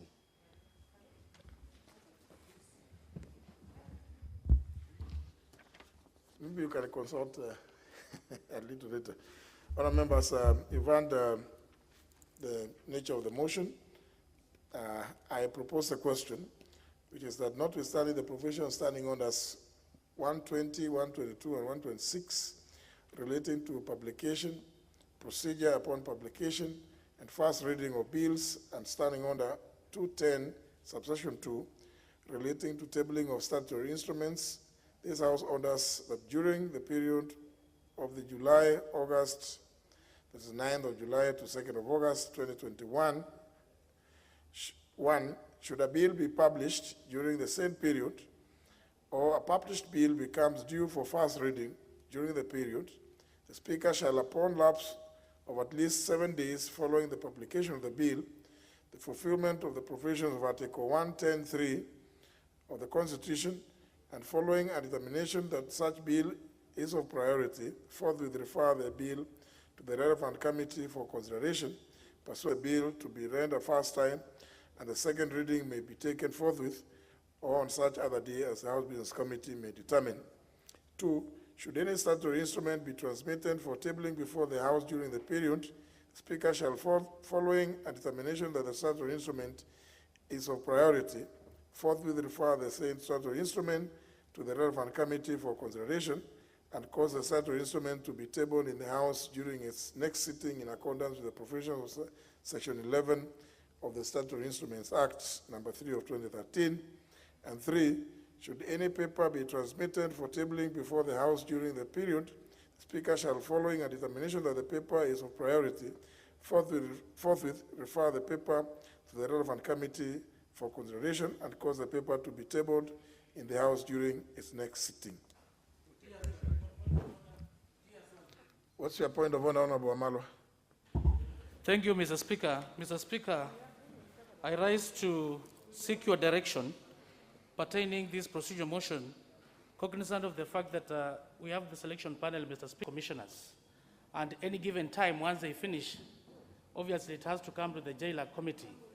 So I'm looking at whether it's been taken care of, because Roman 1 is pertaining the bills, Roman 2, statutory instruments, they are not, and Roman 3 is about the paper. So I thought, is it taken care of under the paper, or we amend and say communication? So I seek your direction to under the take that. paper. I thank you, Mr. Speaker.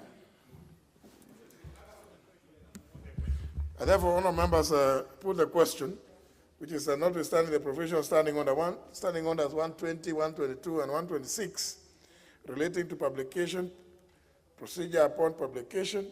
Honourable Milio Diambo, if we could have one meeting. Procedure upon publication and first reading of bills, and standing under 210, subsection 2, relating to tabling of statutory instruments. This House orders that during the period of the July-August, between 9th of July and 2nd of August 2021, that should any of these bills or papers or statutory instruments be tabled, the motion be carried. Will as many as that opinion say aye? Order number 11, Committee of the Whole House.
Order members, order members. We now in the Committee of the Whole House on this particular bill, the Law of Succession Amendment Bill 2019. And Honorable Peter Kaluma is the man of the moment.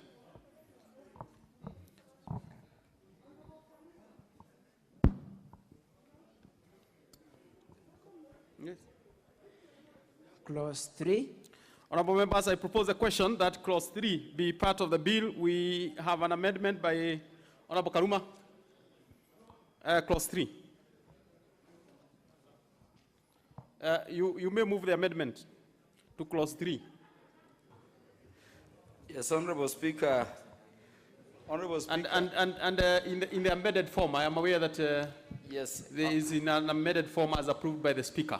Yes, Honorable Speaker, I beg to move that clause 3 of the bill be amended in the amended form. Honorable Speaker, and that is at subclause 2, to read that a person not listed under subsection 1 may qualify as a dependent for purposes of this part if the person satisfies the court that he or she cohabited with the deceased for a period of at least 7 years prior to the deceased's death. Honorable Speaker, if I would be allowed to make a further amendment there, it is 3 years. 3 years prior to the deceased's death. Honorable Karuma, are you saying over and above what is you're moving? In the amended form, you want to do still a further? 7 to 3. Okay. I've consulted. It's a family matter. We buy in when it that's is. That's fine, but I'll need it written after that, so that then it is on record. But please proceed. Yes. B is reputed by the family of the deceased as having been in such cohabitation and was being maintained by the deceased prior to his or her death. Honorable Speaker, this amendment is informed by the contributions made on the floor. I'm abandoning the initial amendments because on consultations they don't change anything much in terms of how the law has been approaching the matter. But Honorable Speaker, in as much as we are defining spouse to have the definition given to it in the Marriage Act, we also don't want to completely shut out people who may not have formalized marriages and are recognized even by the deceased families as people who can, by law and under the law, benefit from the property of the deceased.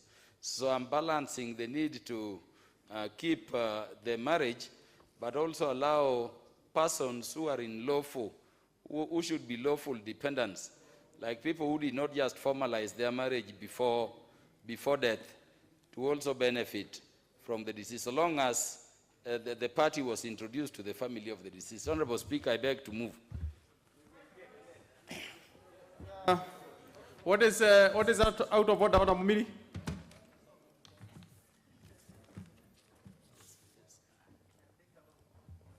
Thank you, Chair. Chair, just to guide us, I really don't have a problem with Honorable what Kaluma is saying in the last bit of moving the cohabitation from 7 to 3. Or it would even have been better if it was 2. But that's not the issue. I heard when you were starting, you indicated that he's going to move his amendment in the form that is approved by the Speaker. And Chair, I don't seem to have that. Is it possible so that we move together so that we know what we are dealing with? Because it seems like he's only moving one item out of his bill. Does that mean that all the other previous amendments are withdrawn? I think we need clarity, whether all the other amendments are withdrawn, so that the only thing that now is seeking clarity on is a situation where you have cohabitees. I hope it's clear. Yes, Honorable Speaker, I started by indicating that the amendments which are indicated on the order paper all stand withdrawn. There was a subsequent amendment approved by the Speaker. And Honorable Speaker, I'm told that they are being circulated. I'm sorry, Honorable Mili, this is coming late. So that we have only one amendment affecting subclause 2 of the bill. That's fair. Honorable Kaluma, you did actually my work. Yes. By actually directing the Sergeant at Arms to circulate. Indeed, that is what is fair. So the members have a copy, so that then we move together.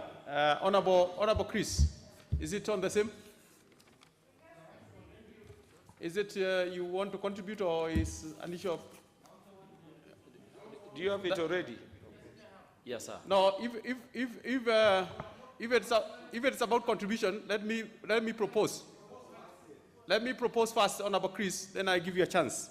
I thought you are still raising the same issue. Honorable members, I will propose a question that clause 3 be amended as proposed by Honorable Kaluma. I can tell there is quite a bit of interest on this. We'll give a few. Honorable Chris. Thank you, Chairman, for this opportunity. I remember I seconded this bill when Honorable Kaluma moved it. And Honorable Kaluma, as Honorable Mili has clearly put it, the circulated version, Mr. Chairman, it is showing at least 7 years. So I'm assuming you had allowed him to be changed from 7 to 3. Further amendment. Now, some of us feel the 3 years are too long. We should reduce to 2 years, Mr. Speaker, so that so long as you are... We have seen these cases. I remember last time in the Marriage Act in the last Parliament, which was being moved by Honorable Nyokabi. It was actually 6 months. And I was just talking to Honorable Mili, reminding her in the last Parliament. So really, it was actually 6 months. So if we go for 3 years, Mr. Speaker, this is too long. I think we should reduce it to 2 years. We also have some people, Mr. Speaker, we also have some families that can be together, and maybe because of financial constraints. And they are already Honorable lawful. Chris, Honorable TJ Kajwang, what is out of order? It was 6 months. Mr. Speaker, sir, I just rise on point of order on procedure. We are doing well, but there is one procedure that we seem not to be getting all the time. This is the procedure of further amendment. It denies us debate on the issues which are subject to further amendment. I would have expected Honorable Kaluma to move his amendment as has been written on the paper. Then after that, he should rise to propose a further amendment, and then we subject this further amendment to debate, because you can see that there is interest from members, including member from Kimilili, that we need to investigate this issue of how many years or how many months. Yes, can we get the order right, first of all, by Honorable Kaluma pronouncing himself as is in the paper that he has given? Then he should rise positively and say what is his further amendment. Then that further amendment, first of all, we debate on it, we finish it, and then we go back to the original amendment as proposed. Mr. Speaker, sir, I ask that we go back to the procedure. Well, Honorable Kaluma, even before he moved, he had actually not moved the very first one. He actually, when he stood, said he would like to move it now afresh, and that is why I have signed it. Is it the 3 years, Honorable Kaluma? So what is on the floor is actually what he referred as further amendment, because I allowed it, and that I have approved. But Honorable Chris, as Honorable TJ Kajwang is saying, if you have a further amendment, we must deal with Honorable Kaluma's first. So we have Honorable Kaluma's on the floor as we speak. But before I get to my right, let me give Minority Leader, Honorable Minority Leader. Chairman, maybe I'm a bit confused, but personally, I'm so much against this opening space for a lot of litigation in matter of succession, where you now want to bring in those who have been cohabiting. If you want to marry, marry when you are alive and have as many wives as you can. This idea of looking for shortcuts, we are creating space for people to go to court.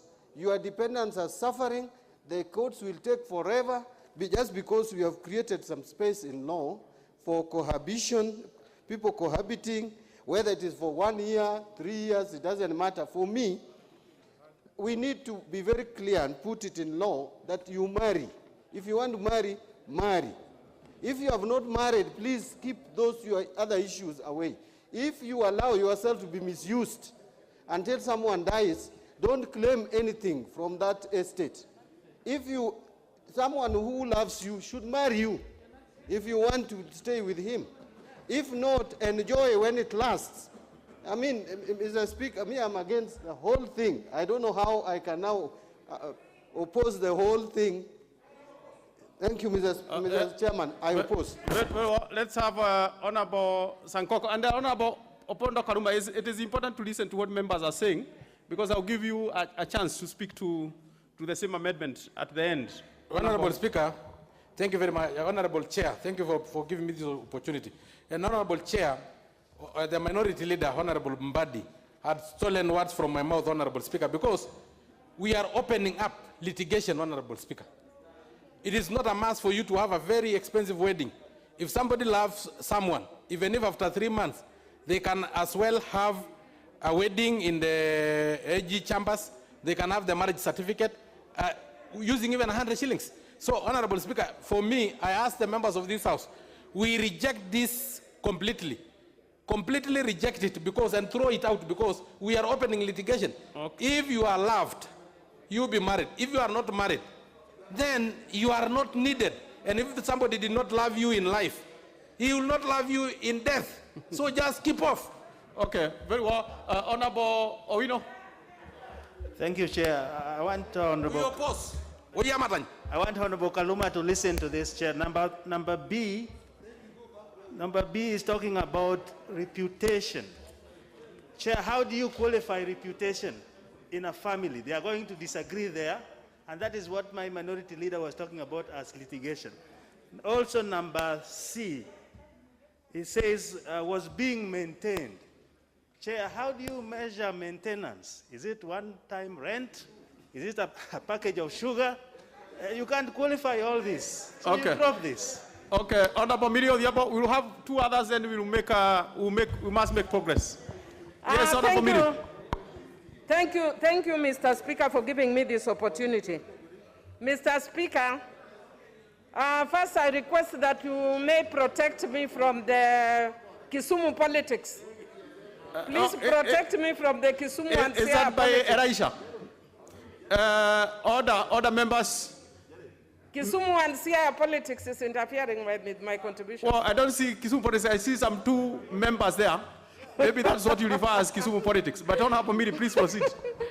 Mr. Speaker, before I speak to the substance, there's a way in which the moving of this thing is a bit confusing, the way Kaluma has done.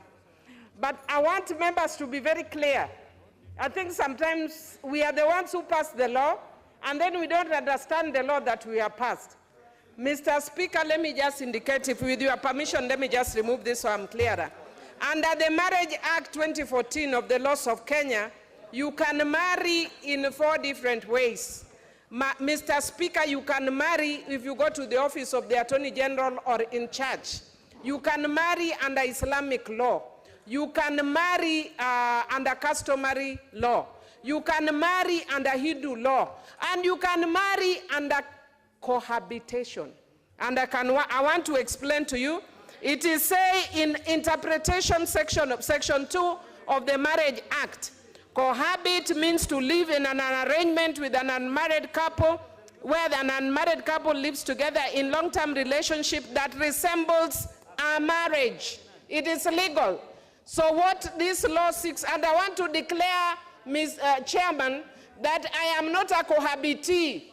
I am a first wife married in church, but I will defend the rights of women who are cohabiting with other men who will be left suffering with other children, because it becomes our responsibility.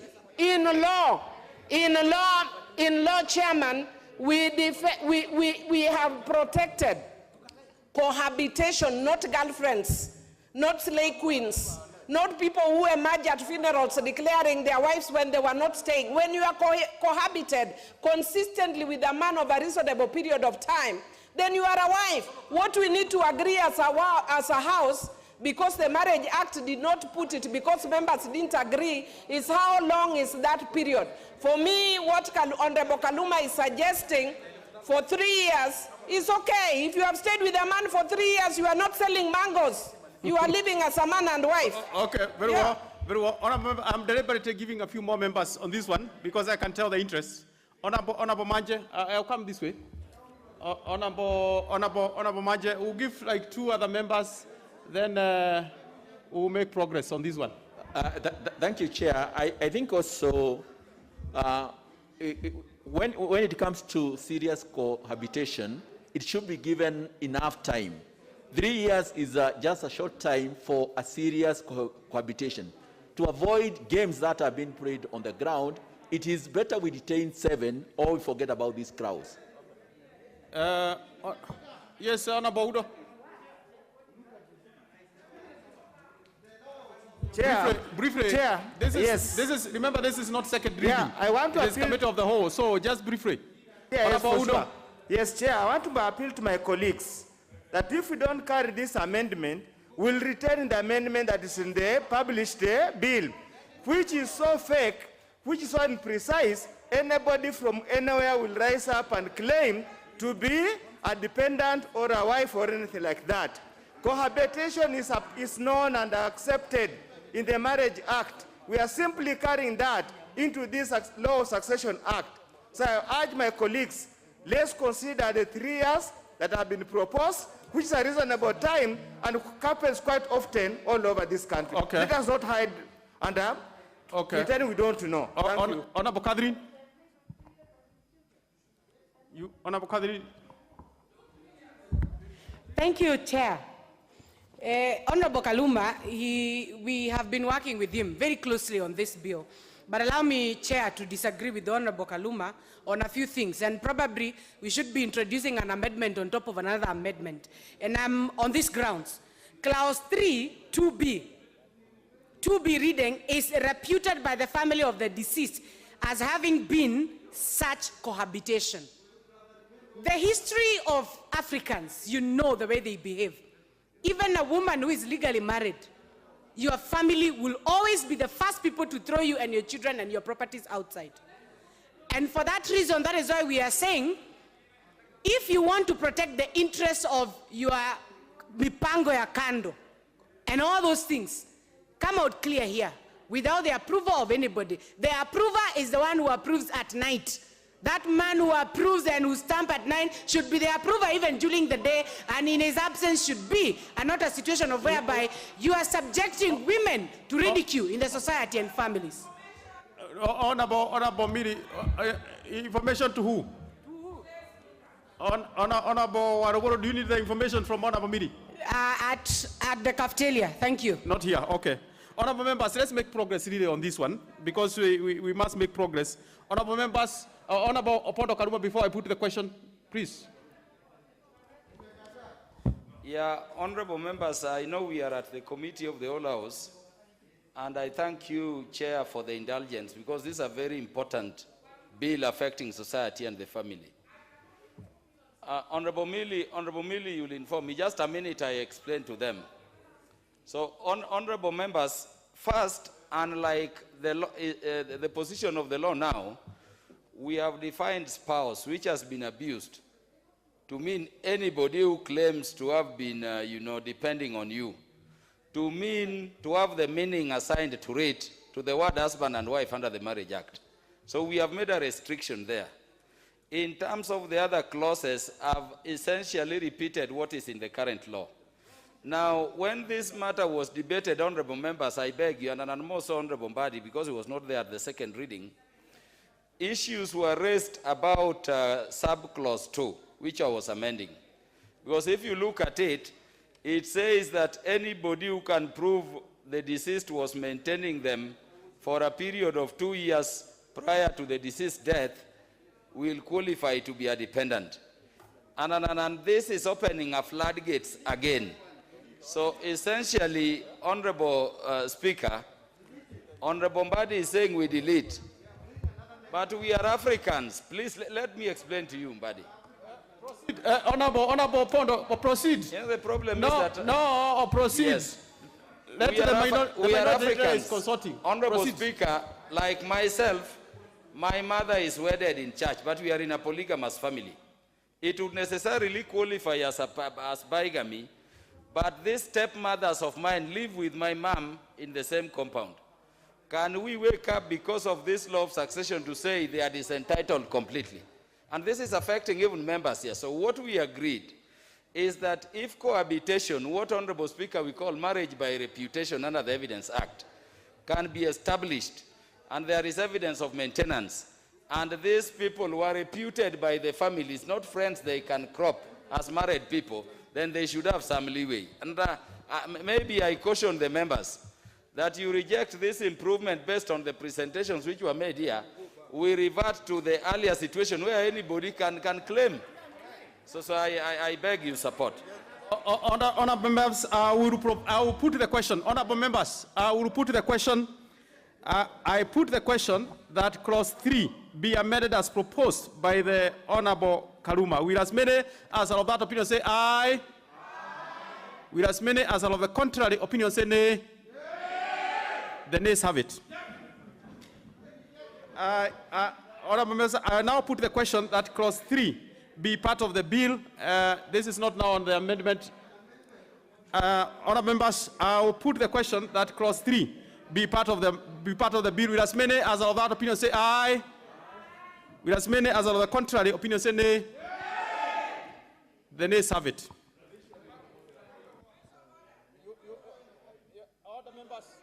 Order members. Order members. Yes, what is it? I hope members know that particular clause, that putting the question, order members, because it is important. I can tell members are quite excited around the discussion around this clause. But it is important to follow what I am putting. On the first one, let me just take you slowly so that members, you carry along everyone. What we did on the first question is that what Honorable Karuma had proposed as amendment was rejected.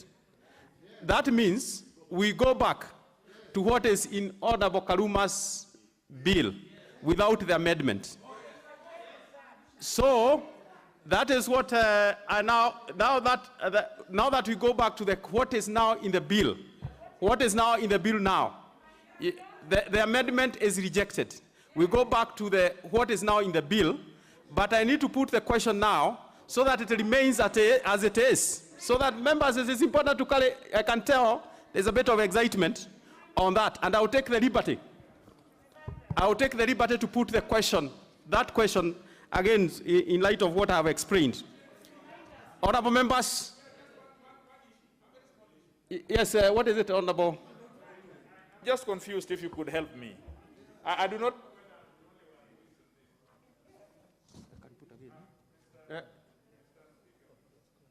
Chair, I do not know whether I'm the only one who is getting confused. I was of the view that we were dealing with a further amendment that Honorable Kaluma brought in the middle of things, because he had a written one which was saying 7 years. Then he rose to say that now he would prefer 3 months. Was 3 months or something? 3 years. So in my view, we were dealing with that further amendment. After we are through with that further amendment, now we go to what Kaluma is proposing. That was my thinking. Then we go to what Honorable Kaluma, would you, through Mr. Chairman? No, proceed, Kaluma, proceed. Yeah. You are speaking to me. Proceed. Yes, Honorable Mr. Chair. Kaluma. He is very excited. Honorable Bodo Kaluma is quite excited this afternoon. He is extremely excited. Honorable Bodo Kaluma, it is important to listen to what Honorable TJ Kajong, although I'll give directions. So in terms of record, I thought we were dealing with a further amendment of 7 years to 3 years. Then after that 3 years, which we now have agreed that now we are talking about, that amendment has been defeated, meaning that we are in 7 years. So it is the 7 years that now, Mr. Chair, you then can put the question to us whether we accede to that amendment or not, and then we go to the bill. So I'm getting confused. I don't know if, Chair, you could give guidance on this. Order. There is no point of order over another point of order. Let me explain. So that members, Honorable, what Honorable TJ Kajong has raised, it is important. And I can tell the excitement. Just for a minute, just listen to what I say on this one, especially on what Honorable TJ Kajong has raised.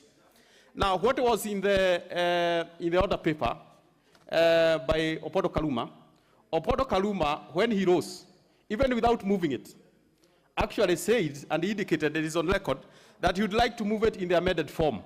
Honorable TJ Kajwang, if you read standing order number 48, it allows the speaker to give that member to move it in the amended form. That is what I did. And when the Honorable Kaluma moved and the members discussed, debated, I put the question, and that was rejected in totality. In effect, what that means, Honorable Nikal, please listen fast. Now, in effect, what that means is that the amendments in totality, what Opodo Kaluma had raised, have fallen. What that means now, we go back now to the provisions that are in the bill, clause 3.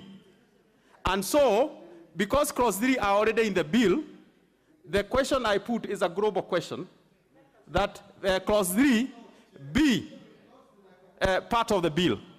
And for that reason, I'm going to put that question again. That clause 3, which is already in the bill, that it be part of, clause 3 be part of the bill. So, and that is very important. Members, I will, what is it, Majority Leader? No, what is it? I wish members, let's move in some systematic order. Because, because there are two issues, Honorable Chair. Yes, proceed, Majority Leader. And just so that we don't throw the baby with the bathwater, if you look at the amendment by Honorable Kaluma, has actually two parts. There is A, the 1 and 2, right? And it will be good for this House to pronounce itself in terms of those, because they are very distinct. They are not together. If you look at what's within the part 1, the A1, it's basically cleaning up the bill by itemizing the same issue which nobody has a problem with. When you go to 2, 2 is the one that's bringing in this issue of the other dependents. But on 1, it's talking of the parents, the stepchildren, and all that, and making it neater in terms of how they qualify. Yeah? In the absence of the children, what happens? In the absence of children and order, Majority Leader. You so, order. Before you proceed, I would propose. I hope you are not referring to the amendments. No, I would propose. I hope you are not referring to the amendment because the House has already resolved on the amendments. Oh, I see. What we are dealing with is now what is in the bill. Oh, fine. Yeah, Okay. we have already. The House has already moved. So, honourable members, I will put the question now: what is in the bill? Clause 3. Honourable members, I will put the question that clause 3 be part of the bill. With as many as of that opinion say aye. With as many as of the contrary opinion say nay. The nays have it.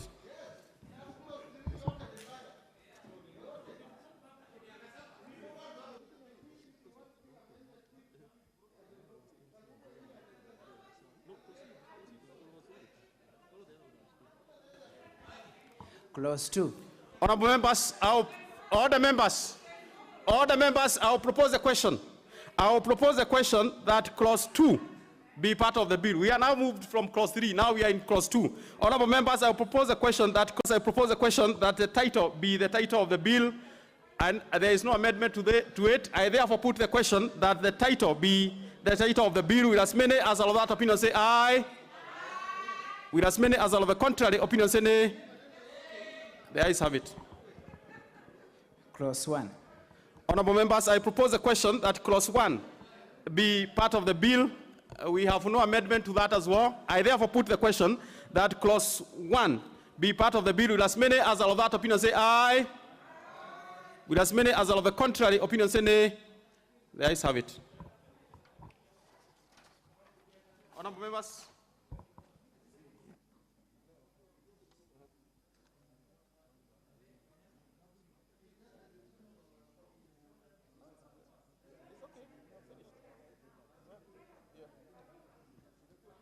Honourable members, we are done with that bill.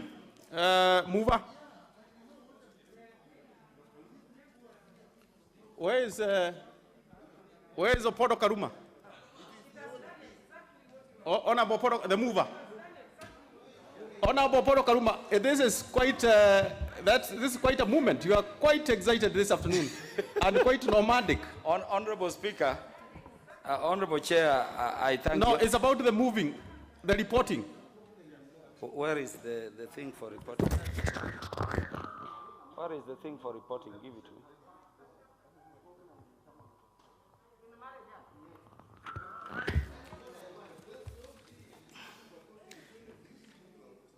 Yes, Honourable Speaker, I beg to report to the Committee of the Whole House. No. That is the top one. You're moving. Reporting. Yes, Honourable Chairperson, I beg to move that the committee do report to the House its consideration of the Law of Succession Amendment Bill, National Assembly Bill number 75 of 2019, and its approval thereof. There is no amendment, and its approval thereof. I thank you, Honourable Chair. Honourable members, I put the question which is that the committee do report to the House its consideration of the Law of Succession Amendment Bill, National Assembly Bill number 75 of 2019, and its approval thereof without amendments. With as many as of that opinion say aye. With as many as of the contrary opinion say nay. The ayes have it.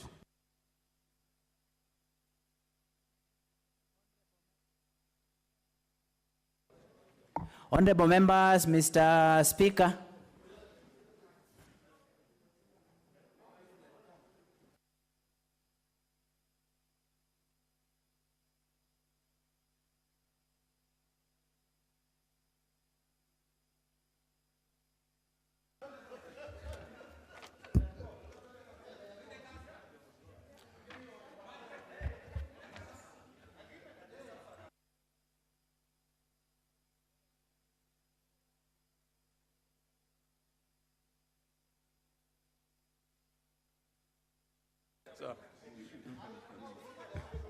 Okay, Chairperson.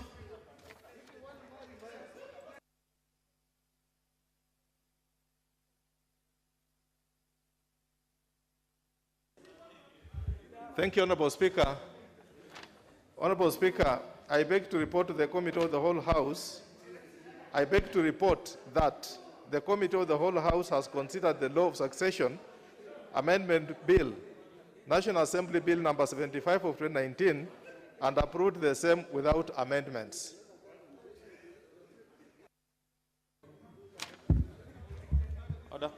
Order members. Honorable, no, the mover of the bill. Honorable Karuma. Honorable Speaker, I beg to, this is to report. You are the mover of the bill. For the House to agree. Yes, Honorable Speaker, I beg to move that the House do agree with the committee in the said report. I also request Honorable Nyikal to second the motion for agreement with the report of the Committee of the Whole House. Honorable Nyikal. I second. Honorable members, I propose a question, which is that the House do agree with the committee in the said report. Order, Honorable Catherine. Order. Honorable members, I put the question, which is that the House do agree with the committee in the said report. Will as many as are of that opinion say aye? Aye. Will as many as are of a contrary opinion say nay? Nay. The ayes have it. Mover. Honorable Karuma, there, I clearly can tell this is an afternoon for you. The excitement. Honorable Speaker, sir, I beg to move that the Law of Succession Amendment Bill, National Assembly Bill number 75 of 2019, be now read a third time. I also request Honorable Nyikal to second.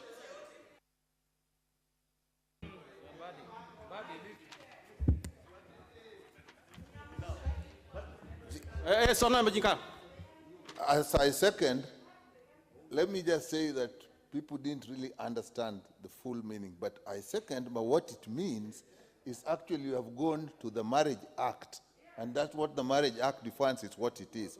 So to a large extent, that is basically what the House, I second.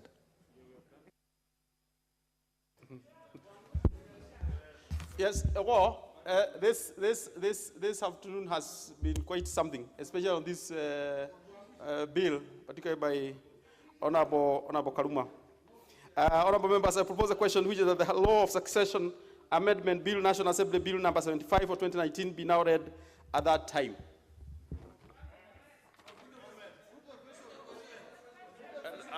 I can tell there are a number of members who would like to speak to this. It will be good. Honorable, let's start with Honorable TJ Kajwang. Mr. Speaker, thank you very much. When we were in committee, and sometimes it occurs, members sometimes get a little carried away and sometimes also overly excited. But sometimes we do it to the extent that we may overreach what we had intended in the legislative proposal. I do not know where we really are right now as we are passing this legislation. I'm waiting for the vellum copy to read and to understand where we are, whether slave queens have all fallen down, or whether there is a protection that slave queens, both in the house and outside, can take refuge to. But I have a lot of sympathy for slave queens. I naturally have a lot of sympathy for slave queens, because these are people, some of them have invested emotionally on their families. And I would have, member for Bomet through the speaker, and member for Suba South. You see, Mr. Speaker, I would have thought that we had intended to save them from this trajectory. But I will have to read the vellum copy to know exactly where we are so far as the slave queens are concerned. I thank you, Mr. Speaker.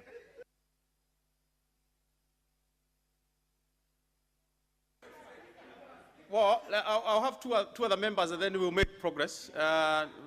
Let's have a member who hasn't spoken. Honorable Savula.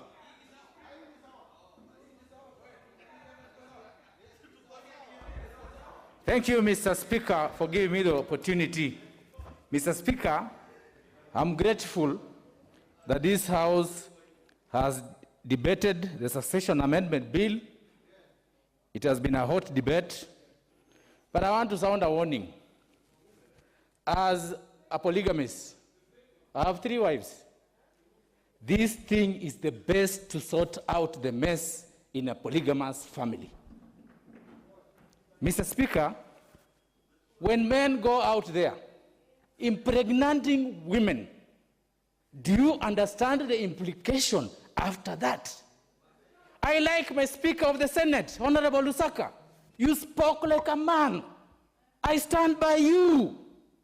You said you admit that that child belongs to you. If it's Savula, I'll also admit. Mr. Speaker, we have done a wonderful job, and I want to congratulate members who have debated on this.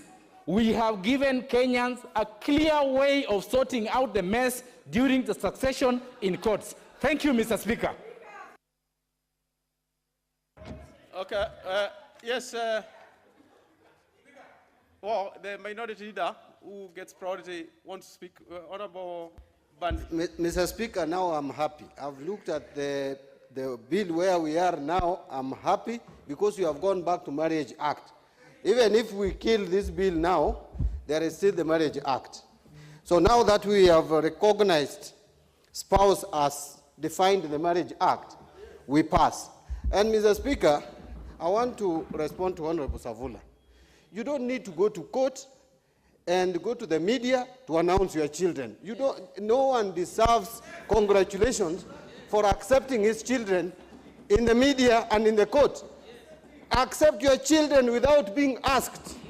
We accept our children without being asked. If you have sired children, make sure you accept them without anyone asking you.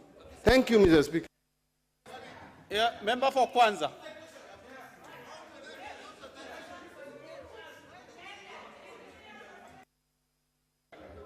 Mr. Speaker,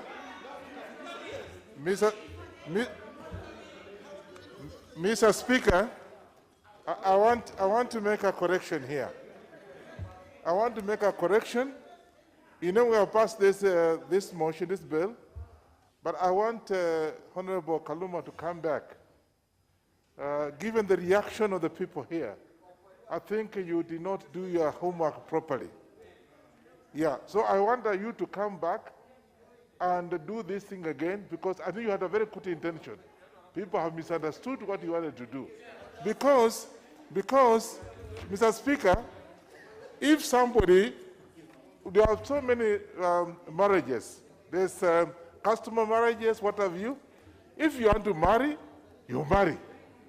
And at the same time, if you have the children out there, and you know, most of you, like somebody has just mentioned, people have got children out there, but it's good to be able to accept the children as they are, other than now hiding yourself under this Marriage Act. I want Honorable Kaluma to go back, and given the reaction of the people here, including myself, to come back with a better amendment. Okay. We can be able to look at this. Thank you. Okay, member, why don't we have 2 members? Then we really, this is barely that reading. So let me start with Honorable Mili, then come here, then Majority Leader, we close it. Thank you, Mr. Speaker, for giving me this opportunity. Mr. Speaker, actually, the main reason I came this afternoon is because of this bill. And Mr. Speaker, I know many of us have concentrated on the issue of the 7 and 3 years. What we have done, in effect, is we have dropped clause 3 of the amendment by Kaluma and retained 1 and 2. And 1 and 2 basically defines a spouse as per the Marriage Act, which includes people who are cohabiting, and that we have left to the court, and the courts will determine the number of years. So we have actually given that authority which we could have set here. Okay. But Mr. Speaker, there's one significant thing that I regret that we did not pass. Mr. Speaker, sometimes in our excitement we forget very useful things. The main reason that I was actually here is 29C of the original act that Kaluma was dropping, that says where the deceased was a woman, her husband, if he was being maintained by her, immediately prior to the death of her death. This was actually favorable to our men. Why must we talk about equality as women, and when it is equality to the men, we are opposing, and I'm shocked. It is the men opposing equality to men. What is the matter with you men? Honorable, when you see Honorable Mbadi moving all over, sometimes he forgets to look at things which are even significant for men. It is not just about cohabitation. This would have said that even if your wife was supporting you before you are dead, while you are alive, you don't have to prove. But right now, it means it's one way. We need to balance. So we have actually missed a very important amendment in our excitement. I encourage Honorable Kaluma to bring it again, and I will support him. Thank you. Okay. Well, honorable members, this is that reading, really. We had second reading, we had committee of the whole, and we also have other business, honorable members. Yeah, why don't you allow us to make progress, really? Yeah, but Honorable Sankok, Saturday I cannot give you when the majority wants to speak. Majority must speak first. Majority Leader. Thank you. Thank you. Honorable Speaker, I think the Honorable Militia Jebu has explained very well that, because I know at times we get excited, and when we are voting, we actually are not quite sure what we are voting for. Because listening to Honorable Savula, I think we are talking about totally different things. And I think the importance of what we are, the only thing left in this bill to vote for is the definition of spouse, and which is a good definition. So I just want to appeal to the House that we bring down the emotions, we support at least the good thing we agree, and when we make progress. Order, member for Kwanza. Honorable members, I have confirmed we have numbers here and the holding place. I therefore put the question, which is that the House, the Law of Succession Amendment Bill, National Assembly Bill number 75 of 2019 be now read at that time. With as many as of that opinion say aye. Aye. With as many as of the contrary opinion say nay. The ayes have it. A bill for an act of parliament to amend the Law of Succession Act. Next order. Order number 12, the Sugar Bill, National Assembly Bill number 68 of 2019, second reading. Honorable members, this is a resumption of debate that was interrupted on Thursday. Not on Thursday, but on Thursday, yes. Thursday, July 1st, 2021. And we had, on the floor, we had Honorable Mohanda Bushire, who had 6 minutes, a balance of 6 minutes. You have the floor for your 6 minutes. Honorable Mohanda.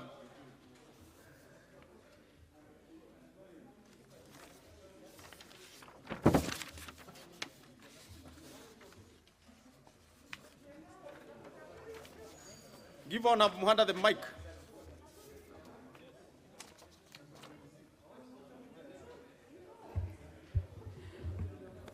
Mr. Speaker, sir, thank you for giving me the opportunity to complete my 6 minutes. The sugar sector is very important to Kenya as a nation, and as we are a predominantly agricultural county, sugar has boosted the economies of countries like Brazil, India, China, and Mauritius, whose per capita income has gone up. Mr. Speaker, the sugar bill will go a long way in addressing the plight of cane farmers who are faced with the chaotic sugar industry with no rules and regulations. As a country, proper management of the sugar industry will be a game changer in poverty eradication by creating employment opportunities, increasing our exports to both COMESA and beyond, and therefore reducing sugar imports. Mr. Speaker, the bill addresses best practices that will give us great income generating opportunities derived from the cane byproducts. Ethanol and molasses will speed up the growth of brewing business, the pharmaceutical industry, animal feeds, and other byproducts. Mr. Speaker, we can harness car fuel technology through the sugarcane industry to power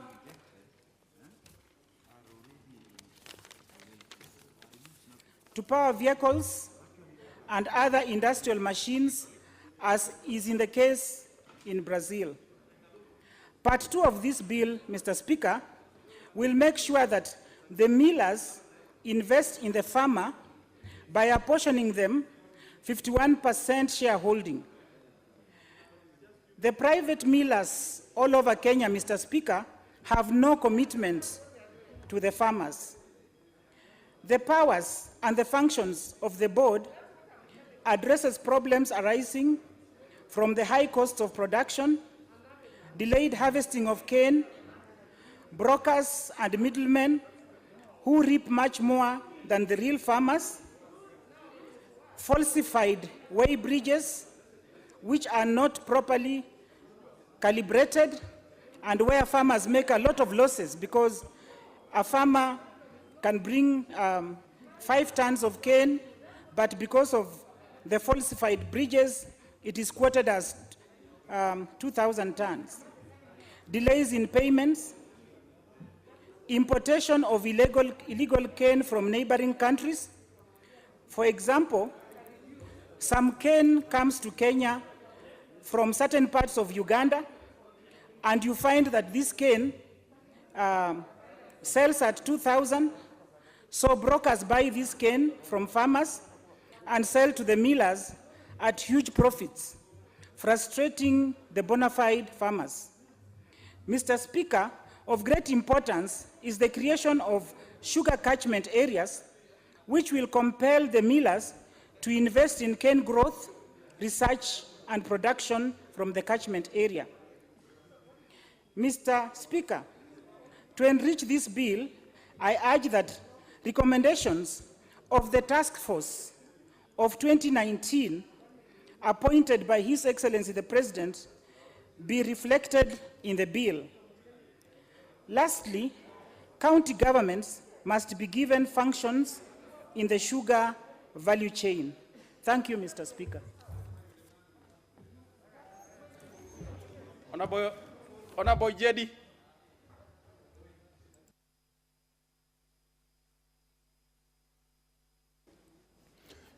Thank you, Mr. Speaker.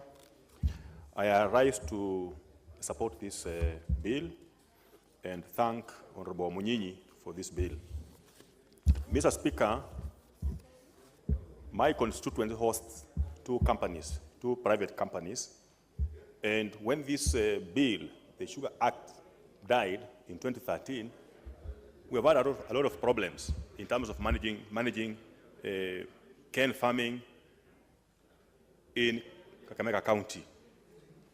Mr. Speaker, the only thing I'm noticing with this bill is some 2 missing elements. The purpose of this bill, Mr. Speaker, is actually to reinstate the Sugar Act, which was repealed in 2013, and restore the Kenya Sugar Board with its roles and functions. But, Mr. Speaker, when I look at this, the 2 functions missing from this Kenya Sugar Act, Kenya Sugar Board constitution, is the issue of zoning. Currently, Mr. Speaker, the farmers, for example in Malava, are really suffering because the current factories, especially West Kenya factory, is actually ferrying cane far away from Kakamega County, leaving the cane for the local farmers actually staying longer on the farms. I would request the owner of this bill, Wamunyinyi, to consider this, because we are talking of actually reinstating the Sugar Act that was there before. Mr. Speaker, I recall the task force that went around under the chairmanship of Governor Paranya. In all the hearings, farmers were talking of... Order. What is it? What is out of order, Honorable Onyango? Sorry, Mr. Speaker, without the intention of interrupting my good friend, I think it does not occur well when he refers to the mover of the motion as Wamunyinyi, when we know him as Honorable Wamunyinyi. That's a basic request, Honorable Ijeri. That is Honorable Wafula Wamunyinyi. Please, remember to the salutation. Oh. It is not, Honorable Ijeri, are you not catching what Honorable Onyango is saying? Proceed. Proceed. Honorable Safura, just Okay, thank you, Honorable Wamunyinyi, MP Kandui. Thank you for this bill. So, Mr. Speaker, the other point I'm seeing missing in this bill, which was put forward to the task force, was the issue of farmers' outgrower companies that have died. They died when this Sugar Act actually was repealed. So, Mr. Speaker, otherwise, I would say that with this bill and the establishment of Kenya Sugar Board, most of the problems we are facing in the sugar growing areas will be solved. For example, Mr. Speaker, when it comes to Sugar Board, when it was existing, most of our roads were being maintained by the levy that was being actually deducted from the factories. This is not happening currently because this is not there. Mr. Speaker, I also want to recommend this because when it comes to pricing, we are aware in the country the sugar price goes up quite often. This is not reflected to what farmers also earn on the ground when it comes to cane harvesting. Mr. Speaker, with this, with the reestablishment of this board, the farmers now will actually enjoy when the sugar price goes up, then also the price for cane on the farm will also increase. Mr. Speaker, I can also see one of the functions of the Sugar Board is to ensure that when it comes to environment, is taken care of by the factories. Mr. Speaker, currently, because this board is not there, no one is caring about this, and you find that most of our areas, most of the farmers where these factories are located, Mr. Speaker, they are really suffering because there is a lot of pollution of the environment, rivers, the air, etc., etc. So when this one comes on, it will take care of this, Mr. Speaker. Mr. Speaker, also what's also happening currently, because this board is not existing, most of the farmers, their cane is actually not looked after in terms of fertilizer, in terms of seedlings, in terms of development. Because what's happening, most of these factories, they are moving far away to harvest cane from far areas where they did not put their own investment and harvest so cheaply. So you find that now, where these factories are, Mr. Speaker, you find farmers are suffering. The cane they are getting into, they're not getting any support. But you see, with this Kenya Sugar Board being there, farmers were getting some loans that would help them actually to develop their cane. Mr. Speaker, and the other thing, I also want to support this to come up, this board to be there, to be established, Mr. Speaker. We are aware we are doing our roads using care money, and also the county government also have they also invest in road maintenance. Mr. Speaker, with this Kenya Sugar Board, when it exists, it may come up with bylaws that can actually help regulate when it comes to actually maintenance of our roads. Mr. Speaker, the other thing that I've seen actually missing greatly, which I would urge Honorable Munyinyi to look at, is the issue of strengthening the farmers by actually ensuring that the farmers have their associations strongly anchored in law so that actually their grievances, their problems can be aired with the factories. Otherwise, Mr. Speaker, this is a good move. I support. Thank you. Before I give to Honorable Simiyu, let's have Minority Leader. Mr. Speaker, first allow me to say that what Honorable Wafula Wamunyinyi has done is exactly what a representative of the people should do. Mr. Speaker, he deserves congratulations and accolades for bringing a bill to address issues that we have just been talking about. Mr. Speaker, I know I was in the 10th Parliament, which did away with the Kenya Sugar Board and lumped them all together under one management, which has failed us, Mr. Speaker. So, Mr. Speaker, I want to thank Honorable Wamunyinyi for thinking it wise to bring an amendment to the law and to the act to reintroduce the Kenya Sugar Board again, which body will now help address issues of sugarcane farmers. But, Mr. Speaker, there are certain things that we need to address, especially when we are talking about the sugar industry. Mr. Speaker, the problems bedeviling the sugar industry are too many and needs a concert. As levy goes back to improve the road network so that sugar is transferred to the farms with ease.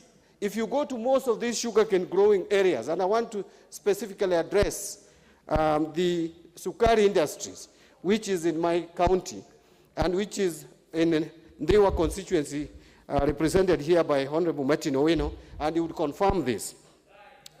The roads are not being improved at all by this, with money coming from the development levy or the taxation that is imposed by the local government, the county government, collects money and does not plow back that money in the development of the road network. And you find these machines are so heavy, they even destroy roads. If you do the roads, if Honorable Martin Owino would do the roads through Kenya Rural Roads Authority, those roads cannot even last for a month because of the heavy machinery from this, from the factory. And yet the money is being paid and not utilized for the same or the very purpose for which it is being collected. Mr. Speaker, something else that I want also the board to address is, like, I am going back again to the sukari industries. Mr. Speaker, this industry is importing sugar from outside the country, bringing it to the factory, packaging it, and selling in the name of sukari industries, yet the sugarcane farmers have their canes in the farms. No one attends to those canes.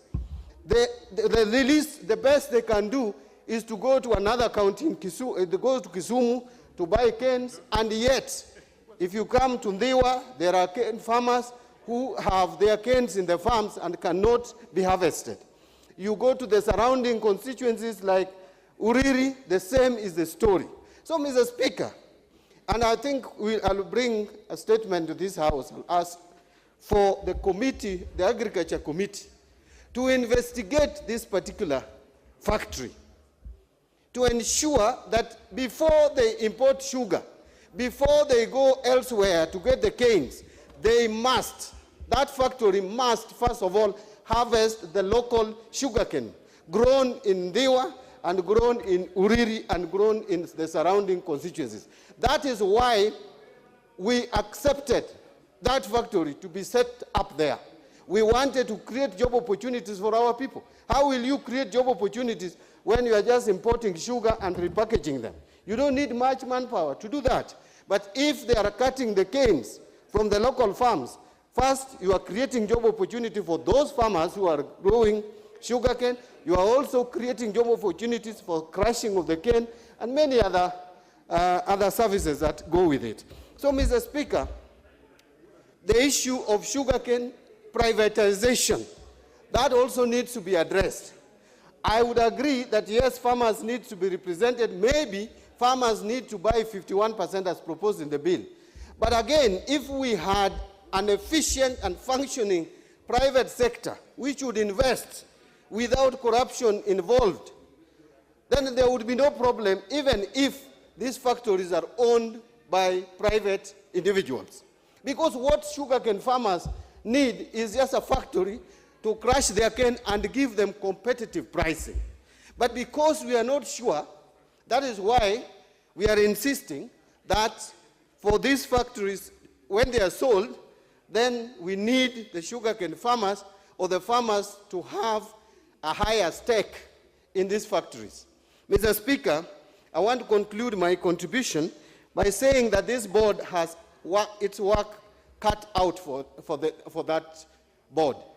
They need, the moment this bill is passed, and I hope the President will assent to it speedily, we need to implement and operationalize this bill, this law. Because we have also created many other boards, like I remember there is the fish marketing, is it called fish marketing board? And up to now, Mr. Speaker, it is a shell. It is dead.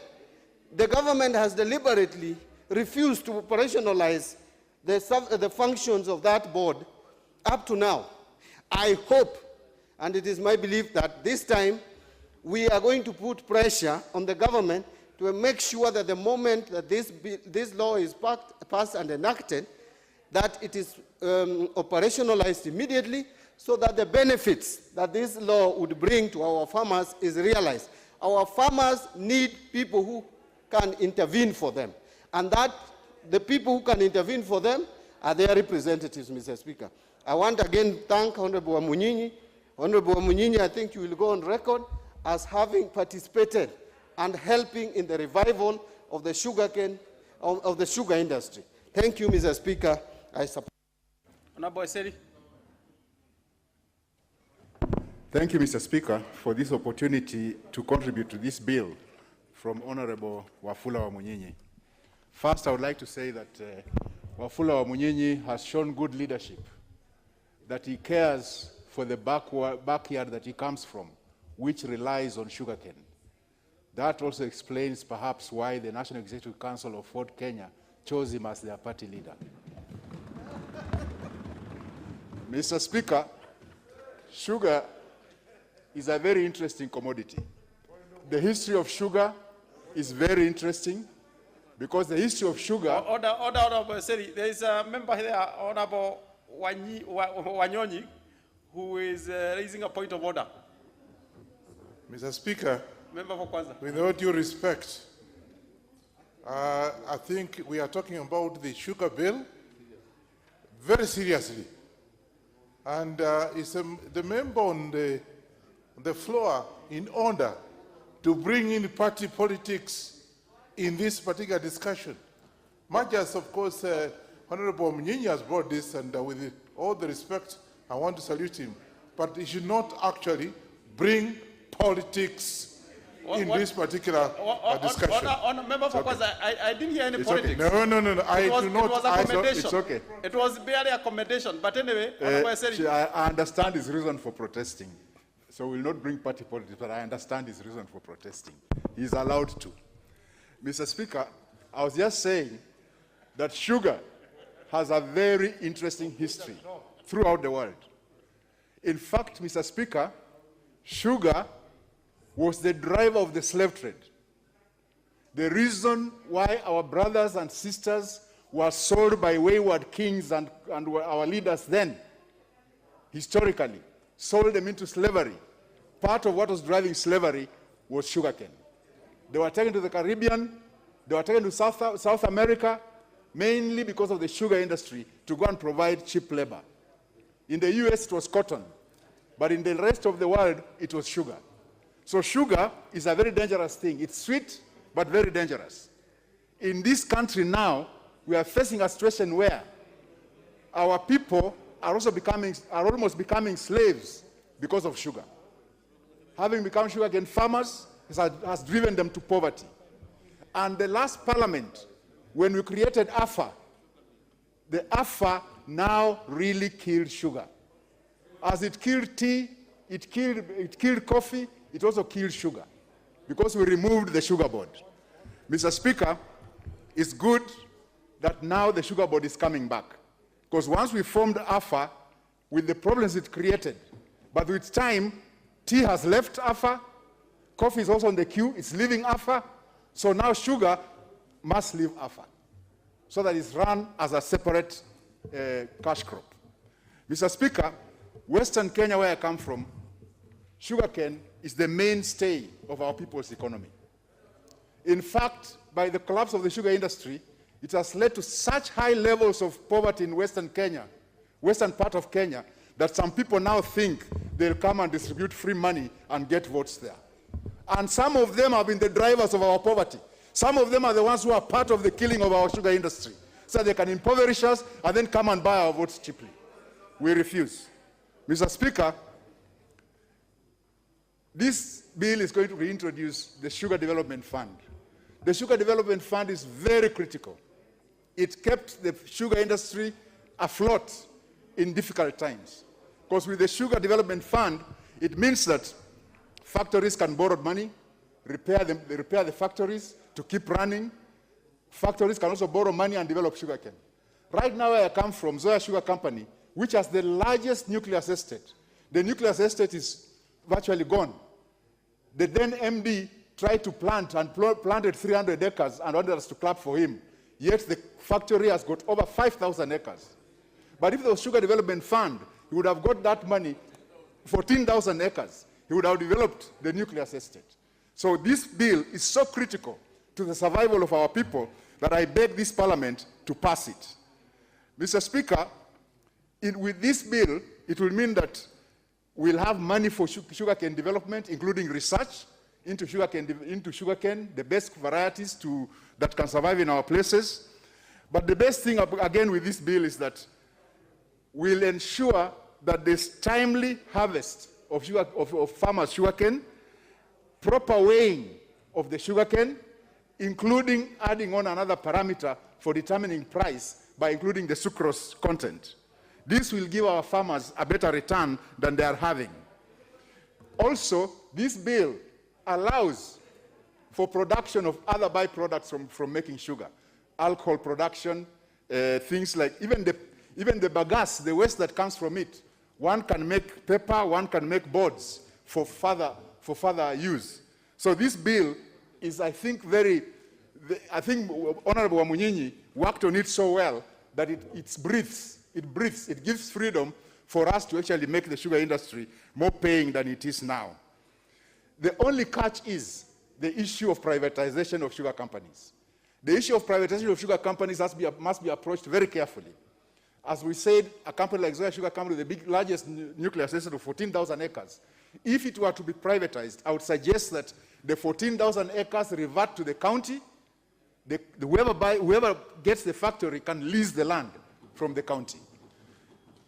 In fact, when it comes to privatizing the company, we should not go the Mumias way. The Mumias way was a big mistake, and that's why Mumias has suffered.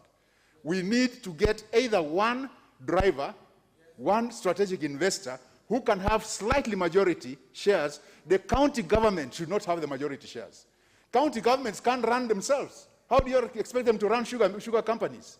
I think the best thing we can do is give the county governments a shareholding of maybe 20, 30%, then the rest to the farmers. Then you get a strategic investor to run it. Because already we've tried to do leasing. Some people have opposed leasing without realizing that our people are suffering, they're not earning any money from those sugar companies. How long do we keep them without any earning? Mr. Speaker, the elephant in the room is zoning. The issue of zoning has been very contentious, but I think the bill that Honorable Mwinyi has brought has looked at how India handles it and other countries, where they, instead of zoning, they go regional. We can try that and see if that will be better than the zoning bit, because if I'm a sugar farmer, which I've become a sugar farmer now, I wasn't before, and I've planted my own cane, why are you restricting me to take it to somebody? I should have the freedom to take it to whoever I want to take to, because it's me who has planted it. You cannot restrict me. It's my right. So this zoning thing is a bit contentious. The other one is the outgrower institutions. The outgrower companies previously have actually been part of the problem. The outgrower companies have been part of the problem in the sense that when farmers get fertilizer from these outgrower companies, by the time they are paying for the fertilizer, most of the money that would have been their profit has gone to that fertilizer. So we need to rework a bit to see how these outgrower companies can be tweaked to be more responsive to the farmers' needs. But I think the critical thing right now is to have this sugar bill passed by this House so that we get back on track from where Alpha took us away from, so we can start revamping our sugar industry. Because if we don't revamp our sugar industry, then I'm afraid that the western part of this country will need to look for another crop that will keep our people afloat. Otherwise, Mr. Speaker, as you see all of us here from the western part of Kenya, why we are sitting here, we have not gone home, because at home everybody is waiting for money. They don't have money. People's sugarcane has not been harvested. It's still in the land. But by the time they harvest it, the weight has gone down. So they end up getting a pay slip negative. They don't have anything.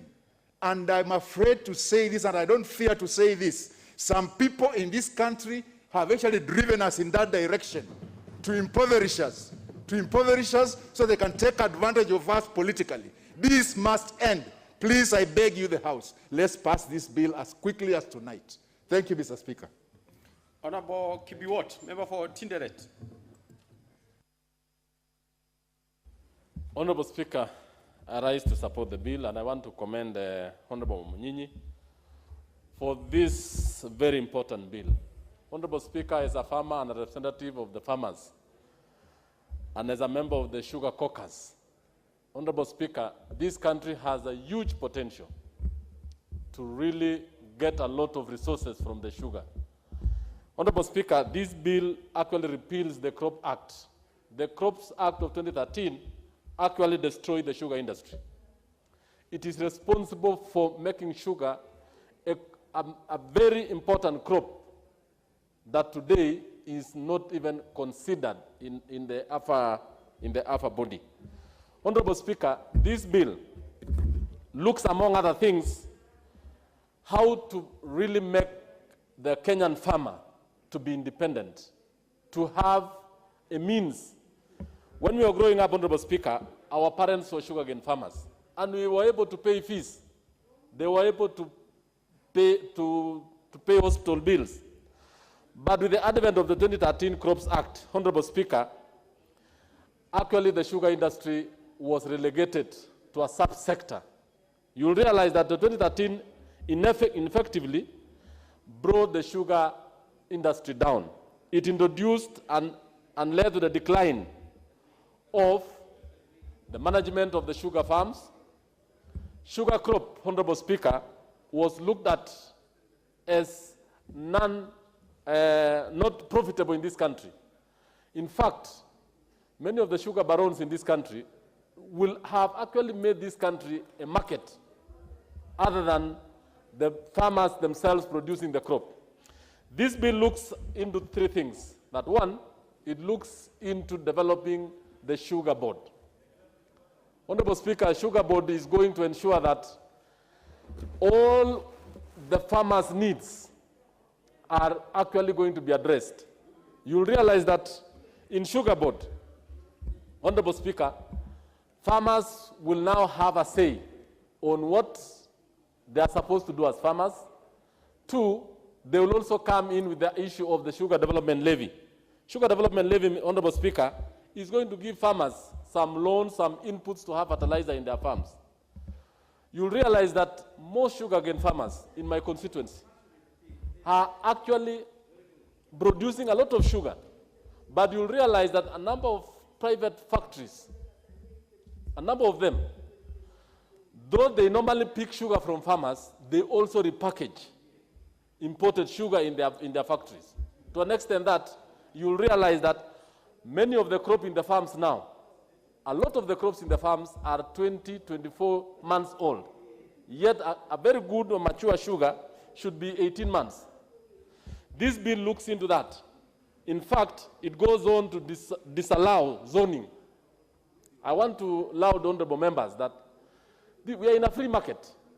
There is no way you will force me to sell my sugar to factory A or factory B, yet factory C, even if it is 100 kilometers away, if they are able to pay, I can be allowed to take my sugar there. So this bill has disallowed zoning in this country. And I want to allow the Honorable Munyinyi for that and the Agriculture Committee. Honorable Speaker, when you look at Sugar Development Fund, this fund has been subdivided into three. That one, we are going to develop the infrastructure. You'll realize that many of the machinery in the sugar industry, Honorable Speaker, are very heavy. Most of the roads are actually worn out. And when we don't have a fund, and actually you'll realize that this sugar development fund, about 40% will be used in the development of infrastructure. 20% will be plowed back to be used for the development of farms. And 5% will be used for actually sugar, to develop what we call farmers' representatives and activism. Honorable Speaker, I want to laud this because you'll realize that we have a number of sugar associations, such as Kenya Sugar Growers, Kenya Federation of Sugar Farmers. These are bodies that have actually tried to press the government. They have been the only voice of the farmers, yet nobody have ever heard them. Through this bill, they will be able actually to have a means, because farmers have been contributing their money, their own pocket money, to come and voice issues affecting the Kenyan farmers. With this bill, they will actually have a resource that they will assist. Honorable Speaker, this bill is quite very important. If you look at the establishment of the Kenya Sugar Research Foundation, this is very important. Kenya Sugar Research Foundation has been in existence in this country for many years. But with the advent of the Crops Act of 2013, it became an appendage of KALRO, and nobody actually funded it. Honorable Speaker, if you go to Gibos Sugar Research Center, a number of sugar varieties had been developed. And these sugar varieties are actually early maturers. They have better sucrose content, and they'll be able to give farmers a better return. Earlier on, the Crops Act of 2013 did not actually give funds for the establishment of the Kenya Sugar Research Foundation. And this is very important, Honorable Speaker. It will give jobs to our young. It will give us a good variety of sugar, and it will enable this country, Honorable Speaker, to develop the sugar industry very well. So with that particular research, you'll realize that we will be able to have and become a center of crop development, especially on sugar. Honorable Speaker, this bill looks also into actually the issue of licensing of mills on millers, and actually puts into consideration the stoppage of mushrooming of millers who do not have sugarcane, but their duty is to actually build mills so that they can repackage imported sugar or raw sugar. Honorable Speaker, I think you've heard what the Honorable Minority Leader said. A number of uncontrolled mushrooming of millers who do not have nuclear farms, they do not have extension farmers, but they have established factories. In these factories, I would say pseudo factories, they are using it to actually repackage imported sugar. These bills puts control on the establishment of non-essential sugar mills. These are mills that are not only meant to serve farmers, they are actually meant to package imported sugar and redistribute it in the country. In the guise that they pick a few crops from the farmer, just assume that they are milling, but in the real sense, they are not doing much. But they are actually milling, they are actually repackaging imported sugar. So the bill ensures that such a kind of establishment of such kind of mills is not allowed. Honorable Speaker, this bill also goes to look into the establishment of contract agreement, especially in Schedule 2, where we are now introducing what we call contract farming. Every farmer within a particular area or particular region can enter into an agreement with a miller or an institution, and the institution is supposed to give a particular price to the farmer. Currently, Honorable Speaker, our farmers are actually in serious problem. They have grown the crop. The crop can be in the farm for 30, 40 months, and no one harvests that particular crop. In this particular bill, Honorable Speaker, in Schedule 2, it has establishes how we can have contracts between the farmer, between the outgrower institutions and even with the miller. And therefore, it will enable the miller, the farmer, have his rights not trampled upon. Honorable Speaker, when you look at the issue of sugarcane pricing has been a problem. Farmers in this country have been at the mercy of the millers. They have been at the mercy of, and the millers actually do not do much. Theirs is only to have the cane from the farm. The farmer has used the fertilizer. The farmer has transposed the crop from the farm, and he will be given a price dictated by the miller. But with the establishment of the pricing committee, Honorable Speaker, the farmer actually will have his sweat and will have his rights. So, Honorable Speaker, I want to say this bill is very important. I want to urge the House that we pass this bill. If there are issues, I think this is the best thing that this House can give to the farmers of this country. I support it, Honorable Speaker. Thank you. Honorable Majimbo Karasinga, member for Kabuchai. Thank you very much, Mr. Speaker, for allowing me to contribute in this very important bill, Mr. Speaker, the sugar bill. And before I even do that, Mr. Speaker, I want to thank Honorable Wafula Munyinyi for thinking keenly and working hard to bring out this very important document that's going to support and put our farmers on track. I'll first start, Mr. Speaker, by thanking the way the board has been constituted, Mr. Speaker.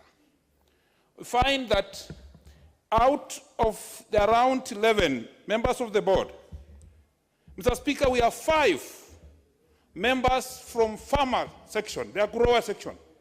When you are saying 5 growers, members from the grower, these are farmers, Mr. Speaker. We have 1 extra from account, which I suspect again will come from the farmer section, Mr. Speaker. This puts the farmers in the first position to see what best to do. Mr. Speaker, if the board will be run properly, our millers in Kenya have serious problems. Running from factory efficiency, Mr. Speaker, you find that some of the factories, Mr. Speaker, are poorly serviced because of lack of support and funding, Mr. Speaker. We want to believe that this board, when it comes in place with the fund, it will support our millers to have fund enough and do yearly or out, it's called OOC, out of crop maintenance, Mr. Speaker, once in every year. When you don't do any maintenance of the factory, Mr. Speaker, the factory efficiency comes down. And when you come, the ratio is called the TCTS ratio, Mr. Speaker. The TCTS is the number of tons of sugarcane you crush vis-a-vis the number of dry sugar you get from the same tonnage. Mr. Speaker, if the ratio comes down, then our factories in this country will produce the best for our people. Something very important, Mr. Speaker, which I can't forget to mention today, that our farmers suffer a lot in terms of transport, Mr. Speaker. We want also to see that the board comes in space and addresses the issue of the farmer transports. Because when cane is harvested, Mr. Speaker, it is the farmer who takes cost of the sugar from his farm to the miller. Mr. Speaker, I want the board to come up. When it comes in the regulations, Mr. Speaker, we find that let the miller take the cost of transport.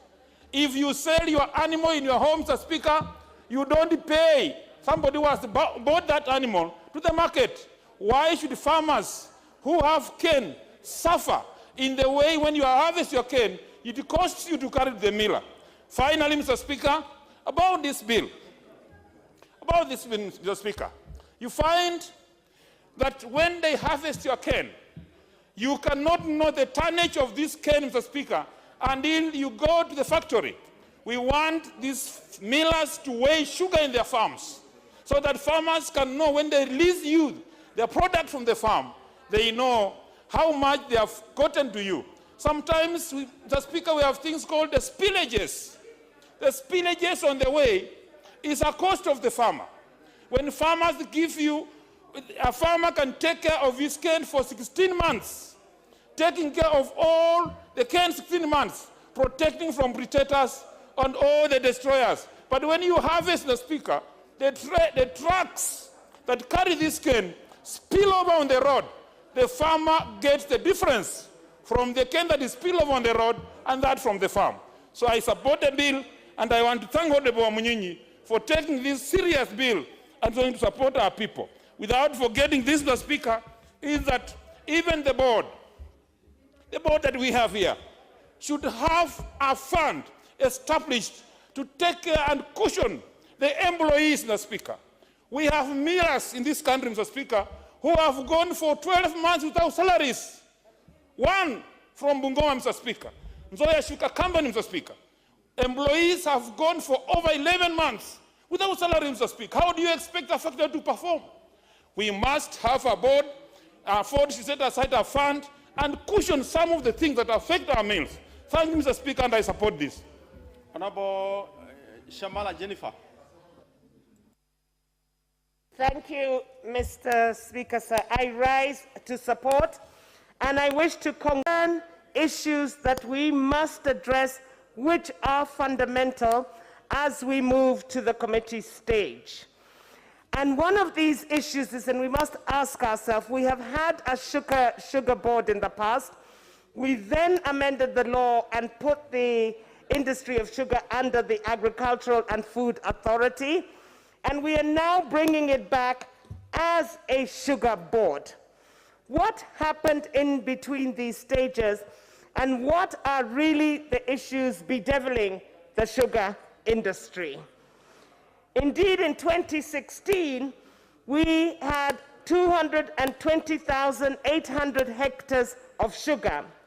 In 2017, it was 191,200,000, a reduction of 29,000 hectares. And these reasons have been expounded here.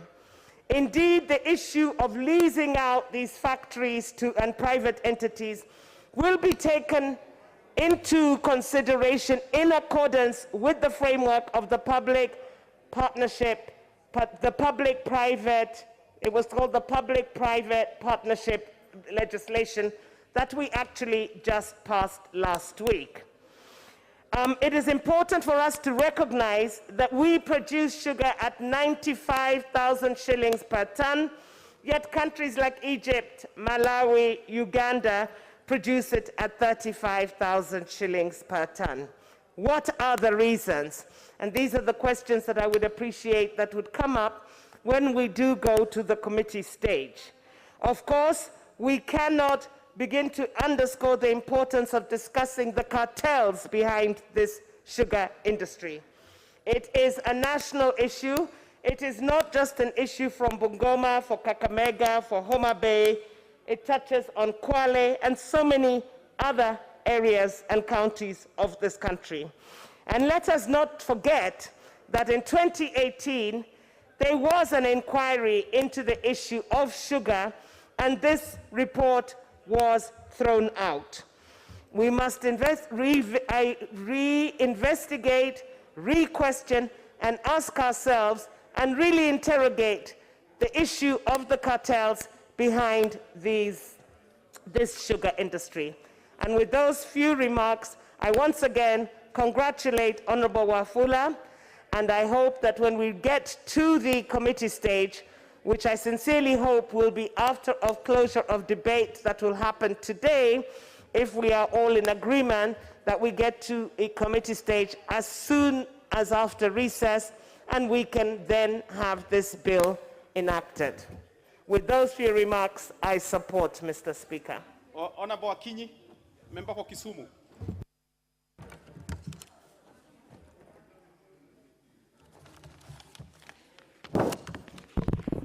Mr. Speaker, I want to thank you for this opportunity to speak about sugar. And Mr. Speaker, right from the onset, I'd like to say that I support this bill. And I'd also like to congratulate Honorable Wanyinyi for coming up with this bill. Mr. Speaker, as you see me here, I am a product of sugar. My father was a sugarcane farmer. And Mr. Speaker, we are still farmers in Gotnyithindo, in Koru, in Moroni sub-county, Mr. Speaker. Mr. Speaker, as I stand here, I speak for sugar farmers in Chemelil, sugar farmers in Moroni, sugar farmers in Miwani, and these are farmers, Mr. Speaker, who have been rendered poor and unemployed because of the mismanagement of the sugar factories and sugar industry in general. Mr. Speaker, the one reason that makes me support this bill is the introduction of the Sugar Board. Mr. Speaker, I know and I'm confident that with the reinstatement of the Sugar Board, all the woes of the farmers will be looked into. Mr. Speaker, just this week, there was a video that was going viral on the social media, a video of a sugarcane farmer and his wife crying, watching their cane dry in their farms, and yet nobody to harvest and nobody to collect their canes to go to the factory. Mr. Speaker, these are farmers or a family that has toiled and put all their energy in planting the sugarcane with the hope that they will be able to reap from their effort. But, Mr. Speaker, unfortunately, like most of the farmers in that region, their effort and their energy and their sweat comes to naught. Mr. Speaker, I know that with the reintroduction of the Sugar Board, the issue of non-payment will be an issue of the past, where sugarcane farmers work hard and they get nothing in return, because the Sugar Board will be able to look into that. Mr. Speaker, we know that there's been poor management in our industries, and most of the industries have actually collapsed. But with the reinstatement of the Sugar Board, there will also be an opportunity to ensure that there's better management of these industries. Mr. Speaker, we know that sugar affects lives of thousands and millions of Kenyans, and yet the issue of sugar has been reduced to a small directorate within the Agriculture Ministry. Mr. Speaker, sugar is life to many Kenyans and must be treated as so. Mr. Speaker, I also support the fact that in this board, there will be representatives of the farmers themselves. Mr. Speaker, who can pretend to talk about farmers when the farmers themselves are not given opportunity to bring up their issues? For this, I support this bill because it gives the farmers an opportunity to be represented in the Sugar Board that actually talks about something that really affects them. Mr. Speaker, we have heard about bottom-up approach, economy approach. Mr. Speaker, I dare say that the only bottom-up economy approach that will be beneficial to Kenyans is that approach that actually enhances, that actually develops, and that actually expands economic activities of the people at the bottom. It is not about donating items to those people, but it's about coming up with policies that would actually enhance their economic activities. And such policies, Mr. Speaker, is enhanced through this bill. Mr. Speaker, I'd also like to support this bill because of the introduction of levy. Mr. Speaker, we know that many a time, the cost that is passed on to the farmer is a cost that arises because of poor infrastructure facilities, or the cost that arises because of poor machinery, and eventually the profit that the farmer makes from his cane is minimized and limited because the farmer has to bear costs that otherwise would have been eliminated.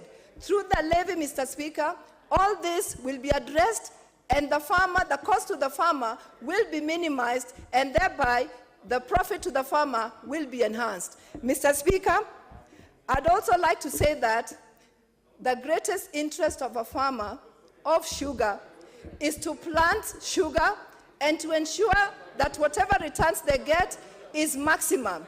The farmer is not interested in zoning and privatization and all those things. The farmer's biggest interest is that when he plants his cane, he's able to get maximum returns from that cane. And so whatever we do should be of benefit to that farmer. And for that reason, I support this bill, Mr. Speaker. Thank you once again. Let's have Honorable Moy. Honorable Moy. Thank you, Mr. Speaker, for this opportunity. I will only take 5 minutes because I know a lot of people want to contribute to this motion. And Mr. Speaker, a sugar cane was introduced in this country in 1902. The first factory was set up in Kisumu in 1922. And then in 27, Mr. Speaker, another one was set up in Ramisi in Kwale in the Coast Province. Then after independence, Mr. Speaker, several factories were opened in Kenya because the sugar the government intended to expand the sugar growing areas. So they opened up Chemelili, they opened up Mumias, Nzoia, and Sony in 1979, Mr. Speaker. Mr. Speaker, the sugar industry supports close to 6 million people, which is about 16% of the population of this country, and contributes close to 7.5% of GDP in this country. So that makes sugar, Mr. Speaker, a very, very important commodity. It also affects, Mr. Speaker, the economies of Western Kenya, of Nyanza, and to a lesser extent, Mr. Speaker, it affects the economy of Rift Valley. Mr. Speaker, the principal object of this bill, Mr. Speaker, is to reinstate the Sugar Act, which was nullified by the 2013 Crops Act. And by enacting the bill, Mr. Speaker, the Sugar Board, which had been taken over by AFA in 2013, will become operational, Mr. Speaker, because of this bill. And we thank Honorable Wamunyinyi for that, Mr. Speaker. Also, Mr. Speaker, when they would establish this Sugar Board, it means that those very serious challenges facing farmers, like non-payment to farmers, will be dealt with. There was also the issue of introducing extension services to farmers, Mr. Speaker, which will then increase productivity because, as we understand, productivity in Kenya is extremely low if you rank it with world standards. Kenya produces close to about 60 tons per hectare, while in Malawi they produce, Mr. Speaker, close to 103, and in Zambia it's close to 115. So even in comparison with other African countries, Mr. Speaker, we're still very, very low. And it's because we do not have all these services that farmers require, Mr. Speaker. So, Mr. Speaker, by establishing also this board, we introduce the Sugar Development Levy, which will be used, Mr. Speaker, for financing and for research. And, Mr. Speaker, as the bill seeks also to establish this board, several roles also come into play, where the board becomes also an enforcer and a monitor to see that certain standards in the sugar subsector are complied with, namely the sugar value chain, because that is extremely very important, Mr. Speaker. Also, Mr. Speaker, in this bill, the Sugar Arbitration Tribunal is set up, which will resonate with all stakeholders, because there will be a place now where all these actors in the sugar subsector will be able to arbitrate, Mr. Speaker. And also, government will be able to resource this tribunal with the judicial requirements of tribunals, Mr. Speaker. Mr. Speaker, with this development, with the sugar levy, funding, of course, to the Sugar Board could even come from the National Assembly, could come from donors, and even, Mr. Speaker, county government, because this really is a function of county government, Mr. Speaker. And, Mr. Speaker, this sugar levy is really very important because it funds research, it does issues to do with innovation, technological adaptation, and capacity building, Mr. Speaker. So, Mr. Speaker, finally, demand for sugar everywhere is growing, and at the same time, this sector requires a lot of reforms, Mr. Speaker, because we need new varieties, we need to increase productivity, we need to make timely payments, Mr. Speaker, to farmers. But generally speaking, Mr. Speaker, there are laws to be able to protect these farmers, and to support the sugar industry as a whole.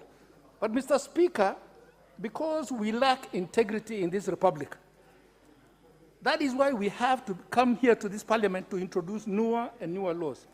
Lack of integrity and perhaps the presence of massive corruption in this country. So, Mr. Speaker, this bill has a capacity to re-engineer this sector and to support this country socially and economically, Mr. Speaker. So with those few remarks, Mr. Speaker, I support.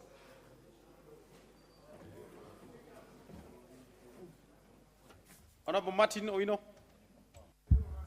Thank you, Mr. Speaker. First of all, I want to thank Honorable Wamunyinyi and the entire Committee of Agriculture, led by Honorable Silas Tiren, and also our Vice Chair, Honorable Kate Waiguru. Mr. Speaker, I come from a sugar growing area, and we have a huge problem where children are not going to school because there's no income coming. Poverty is high, education has dropped, because when cotton growing collapsed, Mr. Speaker, the only cash crop which remained is sugar.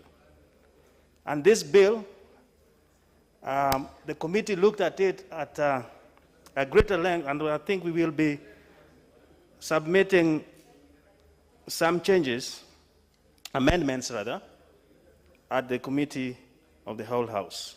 But as Mr. Speaker, it does good to a farmer. In fact, I can say with boldness that the farmers are back. And they're back in this format. Number one, the board which is going to be created will have more farmers in it than anybody else. To be exact, 5 of the farmers will be in that board. Mr. Speaker, even when we talk of shares, when we go private with the millers, as per the sugar report, we will have 51% in that board, having those shares by farmers. Also, the millers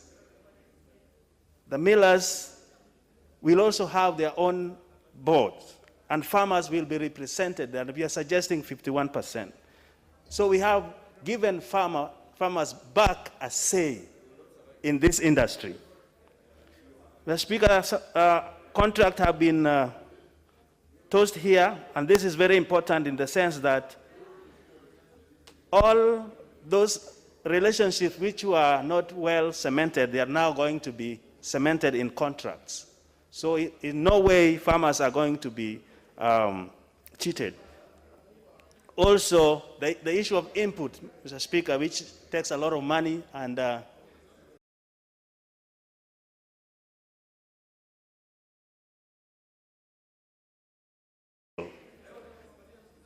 pricing have been talked here, and now what this bill does is that farmers are also given power in subcommittees that consider pricing. And one of the members here suggested, I think Dr. Iseli, that sucrose content will be also considered as a part of pricing so that farmers are not losing out because of the volume, but also that content will play a great role. The most important thing which has not been mentioned here is licensing and registration of these millers and also the jaggeries. The Speaker, right now, because these jaggeries are not licensed and registered, traders, especially women, are being chased here and there by police as if they are selling illegal products. So after registration and also licensing these jaggeries, these commodities, molasses, sukaringuru and all that will be legal, and nobody will be harassing them on that front.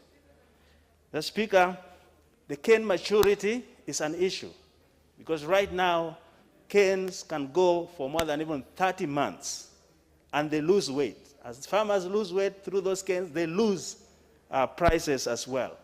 So this bill sets some caps that the first cutting should go up to 16 to 20 months, I think, and then the ratoons will go a little bit further from 16 to 22.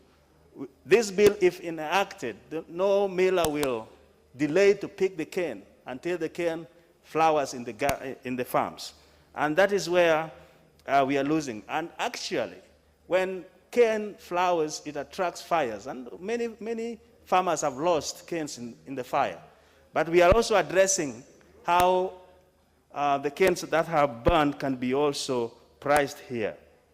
Mr. Speaker, the sugar research, I can't say much more than what has been said, but this is a very good institution which we lost. It will be back, and it will help in cane development and also modern technology so that we can move the cane industry ahead.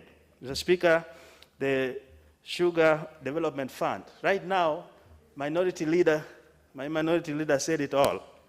The issue of infrastructure. Because as we speak, it is true I have a private miller. But when the farmers bring their canes, they are charged 1% for infrastructure and other development, especially along the roads. But this 1%, which we call cess, they don't retain it in the industry. It's given to the county government, which does not plow it back to improve those roads. So in this arrangement, the board would take charge of infrastructure so that the farmer can have his or her canes picked from the farm in time. Because right now, so many of them are flowering also because the roads is raining, they cannot make it to the factory. And that is a big headache. So we will have a more improved system there for infrastructure development. The mobile weighing machines, we have suggested an amendment which will come so that farmers do not lose cane during transportation, because they lose quite a lot. We want this weighing machine to be closer to farmers so that they don't lose on that front as well. Lastly, there's a lot of say that has gone in here on the Crop Act, which lumped all this together. In fact, as a House, as a National Assembly, we should look into this amalgamation of acts, because right now we have saved the tea industry, we are saving the sugar industry. The next one will be coffee, to bring the coffee board, and these were there before and erroneously lumped together to create another act that have really brought issues to us. So I urge members, we need this as yesterday. Please let us support this bill so the farmers can also have their smiles again. Thank you, Mr. Speaker. Yes, honorable members, you know, I can tell quite a bit of interest on this bill, particularly those who come from the sugar growing areas. And even Honorable Savula requested that members can speak in 1 minute or two, so that then other members have an opportunity to speak. I cannot force you. You have your 10 minutes. But if you are considerate enough to a fellow member, you could speak in a few minutes, then you have a few others. Let's start with Honorable Savula and see whether he sticks to his request. Thank you, Mr. Speaker. I'll actually deliver my support remarks on this bill in 2 minutes. Mr. Speaker, I was part of the team that brought AFA. I was the chairman of Agriculture Committee that time, but we made a big mess. We thought we were going to amalgamate all the agriculture institutions into one institution, but it has failed. It has demonstrated that it has failed. Mr. Speaker, this act brings the solution to the sugar industry in Kenya. Mr. Speaker, Kenyan sugar demand is 800,000 metric tons per year. The production has dropped from 5,000 metric tons to 4,000 metric tons. This avenue brings in an issue where cartels manipulate the deficit to bring in sugar from outside the COMESA member countries.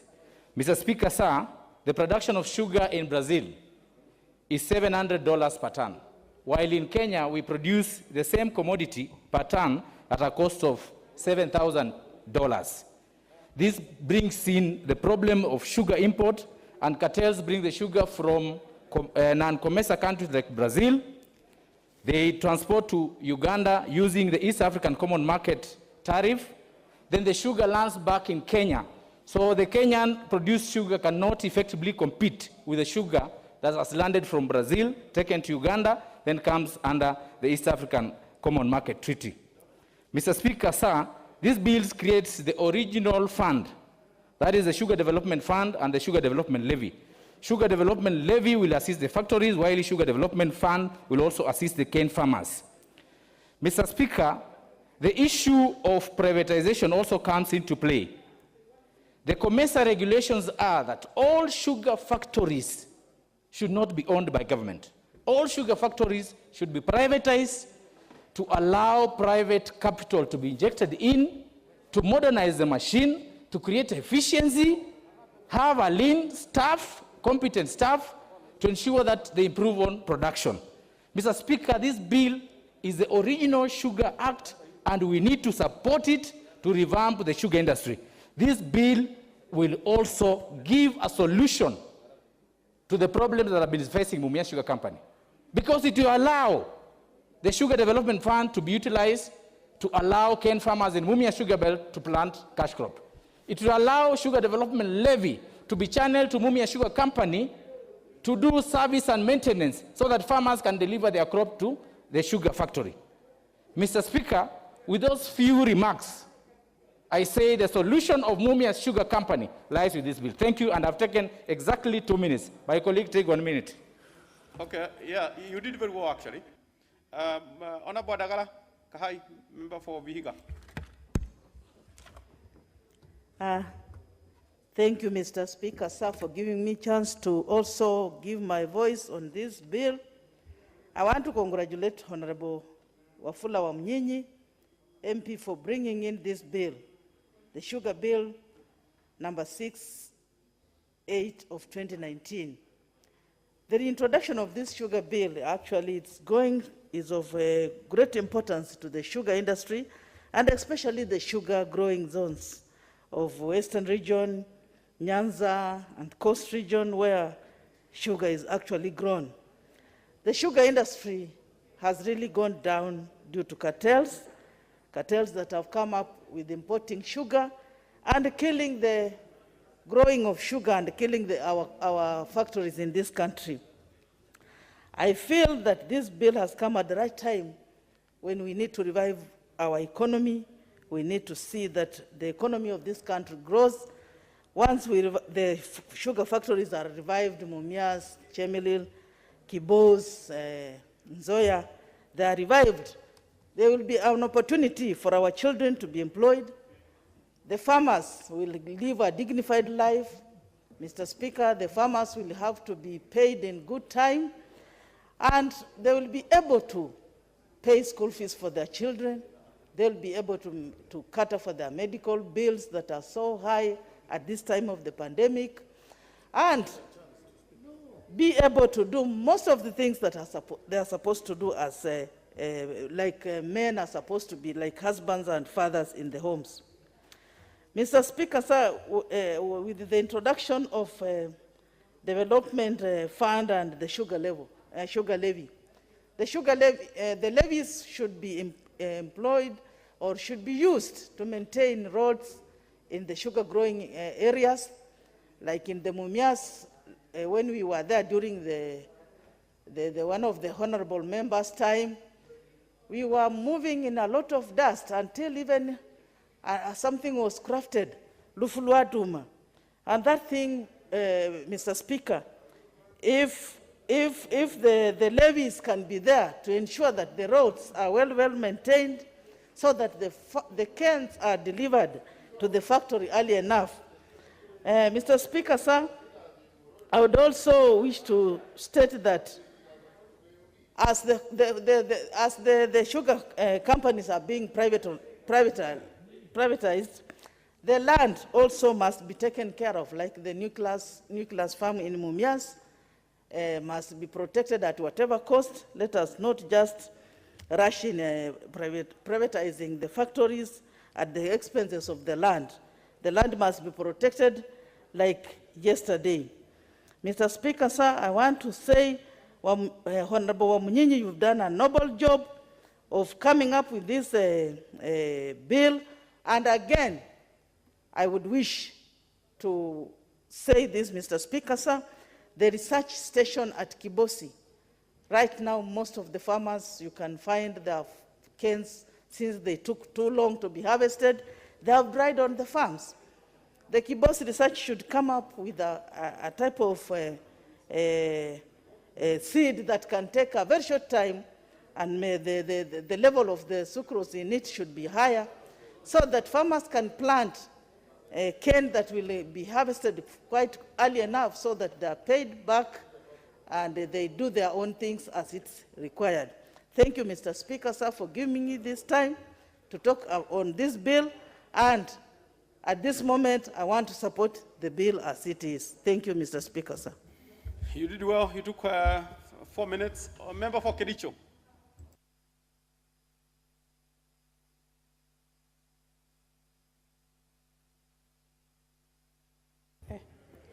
Thank you, Mr. Speaker, sir, for giving me this opportunity to support this bill. I want to stand with my colleagues from the sugar region because I also come from a county that grows sugar cane. Parts of Kericho, of Soinsigawet constituency, parts of Ainamoy, and parts of Kipkelion West. We grow sugar cane, and I want to support this bill and say it is timely. We should have passed it even yesterday. Thank you, Mr. Speaker. Honorable Obara Akinyi. Honorable Obara Akinyi. Thank you very much, Mr. Speaker, for giving me the opportunity to contribute to the bill. From onset, let me appreciate Honorable Wafula Wamunyinyi for coming up with a bill. I want to say in summary that it is a lifeline of the industry. Sony, it was the envy of all of us as we grew up because it offered employment opportunities for the locals. Today, these are ghost towns. Thank you very much, Mr. Wamunyinyi. Let me just raise 2 issues. First and foremost is on the composition of the board, which gives 5 representatives to the growers, and this, of course, will give the farmers a voice in the board, to be heard in the board. 2, on clause 5.1G, maybe later you may need to consider that we need to separate the office of the CEO and that of the corporation secretary in line with best practice in corporate governance. And 3, there are the issues of that this bill gives the farmers an opportunity to own this sugarcane by providing 51% of shares in case of privatization of the sugar companies. And this is one of the best things that have happened. In terms of the recruitment of the members of the Sugar Arbitration Tribunal, again, Mheshimiwa Wamunyinyi, I hope you're aware that tribunals fall under the judiciary. And therefore, I propose that we amend this to allow the Judicial Service Commission to recruit all the members because of this requirement. Let me also give a chance to my colleagues. Once again, I support. Thank you very much. Honorable Mabonga.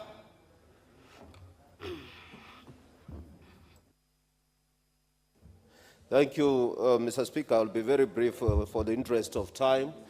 But from the onset, I want to appreciate my senior Honorable Wafula Wamunyinyi for this nice bill, and it's very timely.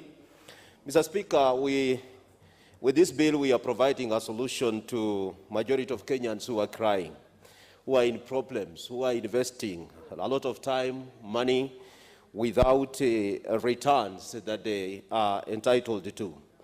With the introduction of, once again, the Sugar Board, you will be rest assured, Mr. Speaker, that there will be overall supervision of proper policies and plans on the programs of the factory, so that the levies and the money that will be collected will definitely go back to the farmers. And with the input of the farmers, we are going to have proper production that the farmers actually need. Secondly, Mr. Speaker, you realize that the pricing of sugarcane, actually, the farmers have been under the mercies of this factory. And at times when there is an outcry, the farmers have nowhere to go. So with the establishment of this board, if it's well established, according to this bill, we are likely to have a body that will be able to speak on behalf of the farmers. Mr. Speaker, this is something very important because the rights of the farmers have been violated for quite some time. So we are just going back to the original act that we had before that will salvage the outcry of our farmers. Most of the farmers today, they have sugarcane in the farms that will last several years in the farm. And once they are harvested again, they will last for several years without payment. I have farmers right now, their children are still at home and they have nowhere to go. They have nowhere to take their problems. So with the establishment of this kind of body which is responsible to the farmers, we are going to have solutions that our farmers have been experiencing for quite some time. I wish I had more time to contribute on this bill, but because of the interest of time and many members wish to say something on this bill, Mr. Speaker, I want to support this bill the way it is. Thank you, Mr. Speaker, and thank you, Mheshimiwa Mnyinyi, for the good work that you've done. Honorable Nyikal, member for Seme. Thank you, Mr. Speaker, for giving me the opportunity. First of all, I must applaud Honorable Mnyinyi. Mr. Speaker, I rise to support this bill. One, this bill demonstrates the folly of trying to put many industries together, like we tried with the Alpha Act. We have to go back. This bill recognizes the appalling state of the sugar industries. The farmers are poor. The sugarcane in some places are rotting in the field. Some are being burnt so that they can be actually cut. The millers themselves, the industries that we know, are all dead. If they are working below capacity. The cost of the production of cane is high because of cartels. Sugar is being imported through institutions that are supposed to protect this. This bill looks at all that. And then it creates all the infrastructure you need. It creates the sugar board, which actually will look at the licensing, will look at registration, will look at the control of importation of sugar. It then sets the sugar levy, so we get money from those who import sugar, and with that we put it in the sugar development fund, which is going to support the millers, going to support the outgrowers, going to support this. And then it brings an arbitration process in that actually brings in the judiciary a bit of independence on that level. Then it looks at the agreements that actually, the kind of agreement with the miller, outgrower, farmer, all that is taken care of. And it even then puts in a sugar pricing committee of the sugar board, comprising of sugar board, Kenya sugar manufacturers. So nobody, Mr. Speaker, is left out. No aspect that we need to look at is left out. Mr. Speaker, I support this bill. Member for Ikoni, Number Boko.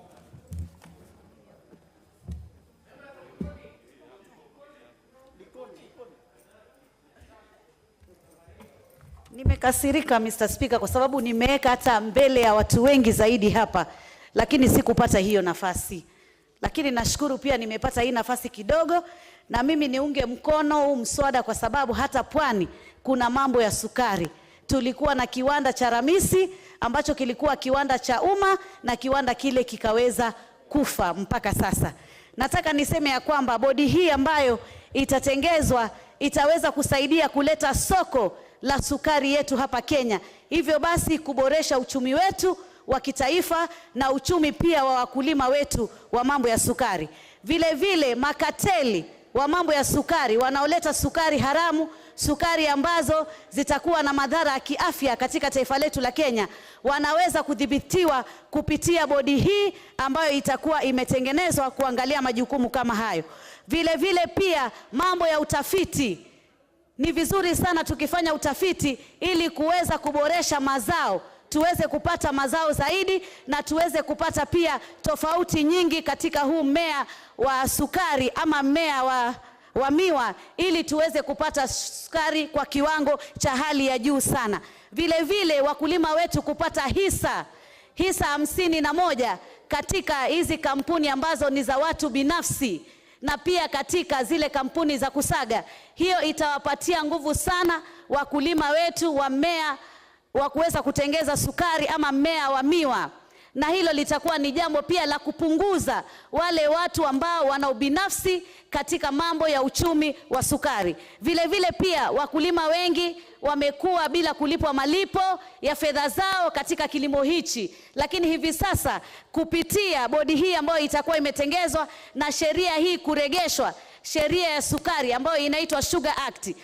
Mambo haya yote hayatakuwa changamoto, bali itakuwa ni jambo la kuweza kuboresha haswa jambo hili. Hazina ambayo itakuwa imetengezwa kupitia ule ushuru ambao tunauita levy itaweza kusaidia sana watu kuweza kuchukua mikopo na kuweza kufufua vile viwanda ambavyo vimekufa ama vile ambavyo vimedorora katika wakati huu. Na pia nataka niseme ya kwamba sukari ni kilimo cha kuweza kuleta uchumi wa Kenya kama kilimo cha kahawa, kama kilimo cha majani chai.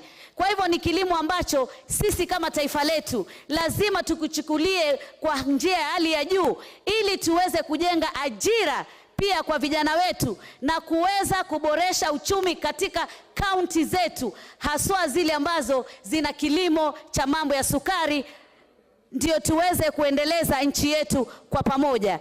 Vile vile pia Bwana Spika, nataka niseme ya kwamba jambo hili ambalo limewezesha hivi sasa tuwe tunaweza kuzungumzia uchumi uno wa sukari, utaweza kuondoa zile changamoto zote ambazo zilikuwa changamoto pia za mambo ya policy ama sera zile ambazo zitakuwa zinasimamia kilimo hichi chetu cha sukari. Tutaweza kujua sera mwafaka ambazo zitakuwa zinafuatiliwa ili tuweze kuonyesha kwamba wale wakulima pale mashinani wataweza kufaidika haswa katika kilimo hichi. Kwa hivyo Bwana Spika, najua watu ni wengi, mimi napenda kumuunga mkono na kumpatia kongole Mheshimiwa wa Munyinyi, na niseme ya kwamba kupitia jambo hili leo tutaweza kujivunia kuweza kufufua viwanda vyetu vyote ambavyo vilidorora ama vilikuwa vimekufa kwa sababu za kimsingi ama sababu ambazo hatuwezi kuzizungumzia kwa hivi sasa.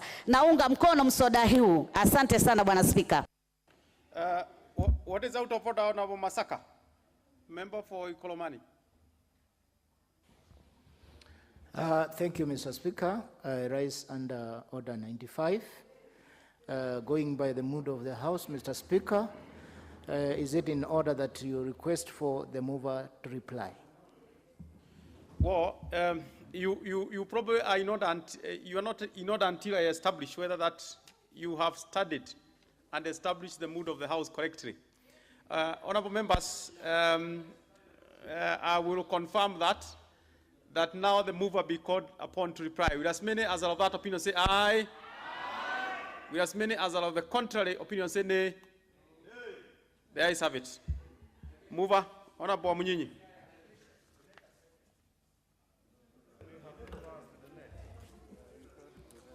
Thank you, Mr. Speaker.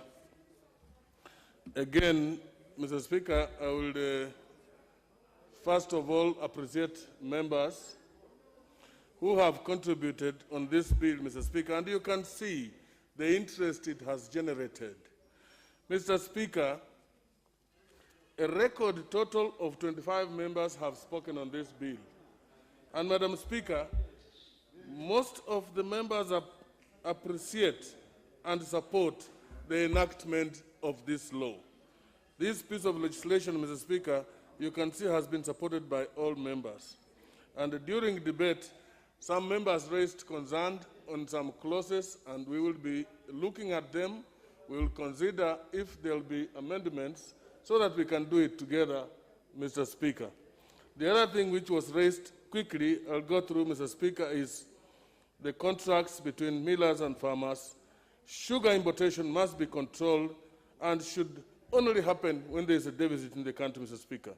The need to implement this bill within the shortest possible time without delay as soon as it is passed. Some members have recommended that we should put timeline, Mr. Speaker.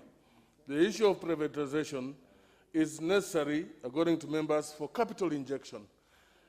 Mr. Speaker, liberalization, in the spirit of liberalization, members feel where there's a free market economy, restricted zoning is not necessary. We will therefore consider regional blocks which would serve the farmers, Mr. Speaker. Then use of cess by counties was emphasized by members. Improved sugar varieties through research by establishing the Research Institute, Mr. Speaker. The sugarcane pricing is also a matter that members expressed very strongly on the establishment of a committee of pricing and must give more benefit, Mr. Speaker, to the farmers of this country. The committee should ensure that farmers benefit, from the cane they have delivered. The issue of licensing of millers and any others, with jackeries and so on, within the industry also came up strongly. You have had also, Mr. Speaker, clarification on arbitration where necessary, raised by members. And finally, payment of farmers dues should never be allowed to delay, Mr. Speaker. Now, Mr. Speaker, with those few remarks, once again, I thank the members. You can see they even have stayed in the House, even to take a vote as late as now. I beg to reply, Mr. Speaker. Order members. Yes, indeed, even before I put the question, I can actually confirm this is very, very encouraging. The members who are here in this House, because of this particular business, particularly from those from the sugar growing, and even those who are not. I can tell, especially those who are not from sugar growing have also been here. But those from Western Kenya, those from Coast, those from Rift Valley, and many others who are from other regions, even in the north, is very, very encouraging, the number of members who are here because of this particular business. Honorable members, I will put the question that the Sugar Bill, National Assembly Bill number 68 of 2019 be now read a second time. Will as many as of that opinion say aye? Aye. Will as many as of the contrary opinion say nay? The ayes have it. A bill for an act of parliament to provide for the development, regulations, and promotion of the sugar industry, to provide for the establishment, powers, and functions of the Kenya Sugar Board, and for connected purposes. Honorable members, we have 4 minutes to the time the House must rise. We really may not proceed to the next business, having only 4 minutes to 7 p.m. So, honorable members, it will be important for you to take note of the notification of recess, the notification in the order paper of recess from 9th of July to 2nd of August 2021. Honorable members, the time being 4 minutes to 7 p.m., this House sat adjourned until Tuesday, 3rd August 2021 at 2:30 p.m.